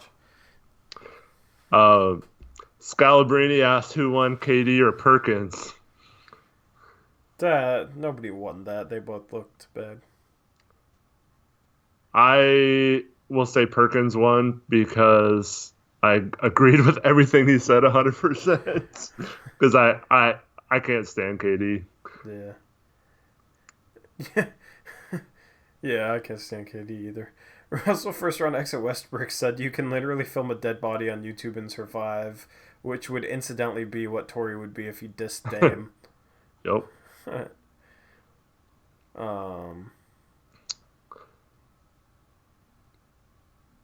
Well, yeah, KD's won more than Perkins, I guess. No, has he? No, they both won 2 titles, right? No, Perkins only won 1. Yep.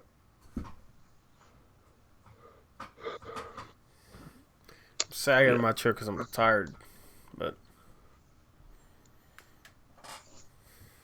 I'm just gonna lean back.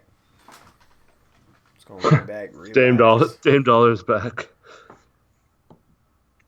Dame Dollar, you would not smoke anything. You need to go to bed if you got a game tomorrow because if you don't go to bed soon, then you're going to be the one getting smoked on the court tomorrow. 3J McCollum admitted to being Dame Dollar. Quit making burners, man. I think Trevin's just keeping up with the burner thing. I don't know if 3J was a burner though. I don't think he was. I don't think he was either. I don't know. People doing too much with that. Yeah. Going back to the KD thing, I agree with Perkins that was the weakest move in NBA history. So yeah. Joining the Warriors, and I will not apologize for that opinion. I thought that was hella weak. Captain says he's a burner. What's your original account then?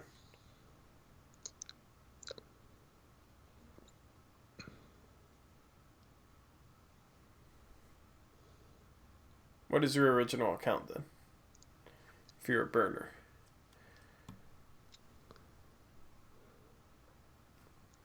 I'm not telling no cap. Alright then. So who do you want, Seahawks or Packers? I couldn't stand losing to the Seahawks, honestly. Yeah. I couldn't stand losing to the Seahawks. At least they don't have know Richard Sherman to be like, true. Grab these garbage. It's a garbage receiver. God, it's still weird rooting for him, man. It's still weird. He had that huge pick. I know. I'm like, let's go, Sherman. Let's go, Sherman. And I'm like, wait, it's still like, sometimes it hits me and I'm like, he was literally like, it's like if Draymond came to the Portland Trailblazers. You know what I mean? Like, it's just strange as hell. It's just strange, but yeah, no, I mean, it's awesome. I mean, I don't know who I'd rather have, but the Niners killed the Packers when they played this year, right? Yeah, and that was at home. I don't really care, honestly, who they have. Just beat whoever. They should beat whoever they face. They're the better team at home, more well-rested. They should win. Honestly, they should win the They should be the favorite to win the Super Bowl now. They're the best team left, Ravens, I think. right? Yep. Yeah. I think they're better than the Chiefs. It's like... What were you saying? The Chiefs scare me the most out of all the teams left, I think. Oh, I know. If Houston wins and it's like we play the Packers or the Seahawks, and then if we win that game, we go to the Super Bowl and face the Texans or the Titans, like, it's our Super Bowl to lose. You know what I mean? Like, we should win that damn trophy. If the Chiefs get knocked out, but...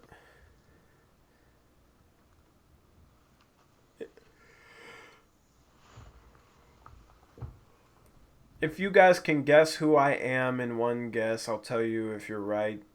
I don't care that much. I mean, whatever, man. You can be a different guy than we know, I guess.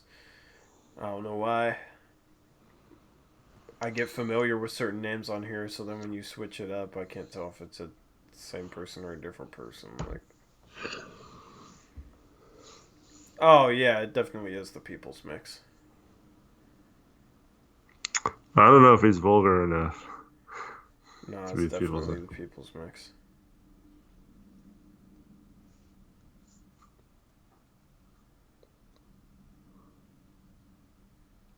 Yeah, see, he's lying. Who else would he be? He wouldn't be anybody else. It's Texans and Chiefs? Yeah, to play the winner of the Titans, dude. If the Titans ended up in the Super Bowl, that'd be so weird, man. That'd be strange as hell. You know, before that game today, you could bet, if you bet $1, you'd win $14 for every dollar you bet on the Titans just making the Super Bowl. Damn. So if you bet like $100 on it, you'd get like $1,400. Damn.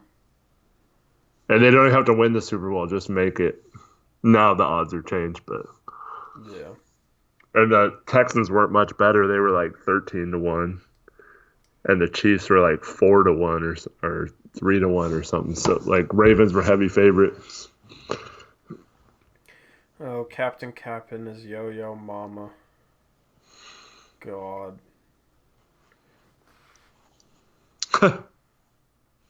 Well, at least he doesn't. Yeah. No, I know. Yeah. Say the same thing in both. At least it's a different persona. Yeah. Yeah.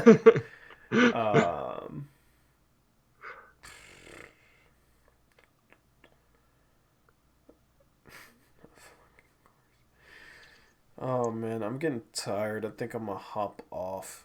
All right, man. Because I don't have the energy to keep the stream entertaining. So Yeah. I need to take a nap or something, or just relax. Cause we've been streaming from. I've been streaming for almost 3 hours. Yeah, man. So anyway, I started listening from the arena. that's funny. That's funny. That's kind of cool though. That's kind of cool. Yep. But yeah, well, tomorrow is gonna be first day not streaming in. God, dude, how many days have we streamed in a row? I have to look at this. Hold on. We've played it every other day, but it's not lined up with the So today is podcast. Saturday. We played Thursday, Tuesday, Sunday. So we literally streamed every day for the past 7 days. Or Yeah. I don't know if you were in on everyone. But Yes, so and this is Saturday. the 7th day in a row I've streamed, guys. Post game show or podcast. So I'm going to enjoy tomorrow. Because I finally get an off day.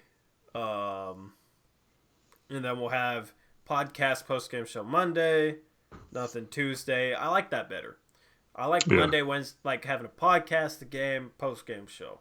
And then Tuesday, I have my rec league. No game there. Makes it easy on me. No podcast. Same thing for Thursday. I have my rec league. Makes it easy. Okay. So next week, I like that schedule a lot better. But 7 in a row is tough. It's definitely tough. And thank you to all those who've made most of those or listened to most of them. For sure. Yeah, man. It low-key hurt when you said you didn't care who I was. I just didn't care enough to try and go on some witch hunt and like guess who you were over and over and over again. Looking at you is entertaining with a sad face. Let's watch you sleep. Hey, he said he just joined the chat. I don't even want to try to pronounce your name, Najib. I guess I just tried it. But we had that joke earlier in the stream that Tori was going to fall asleep and then we could all just watch him sleep. That'd be so weird. I would never. Sleeping stream incoming. Yeah, no. If I'm gonna fall asleep, I'm out. No, I'm out before I fall asleep. I'm not gonna fall asleep on a stream, bro. We finally figured out what Yo-Yo Mama's limit is, though. What do you mean? I didn't think he had a limit. Yeah, I get what you mean. But we finally found his cutoff point where he. Yep. Alrighty. So we'll catch you on Monday.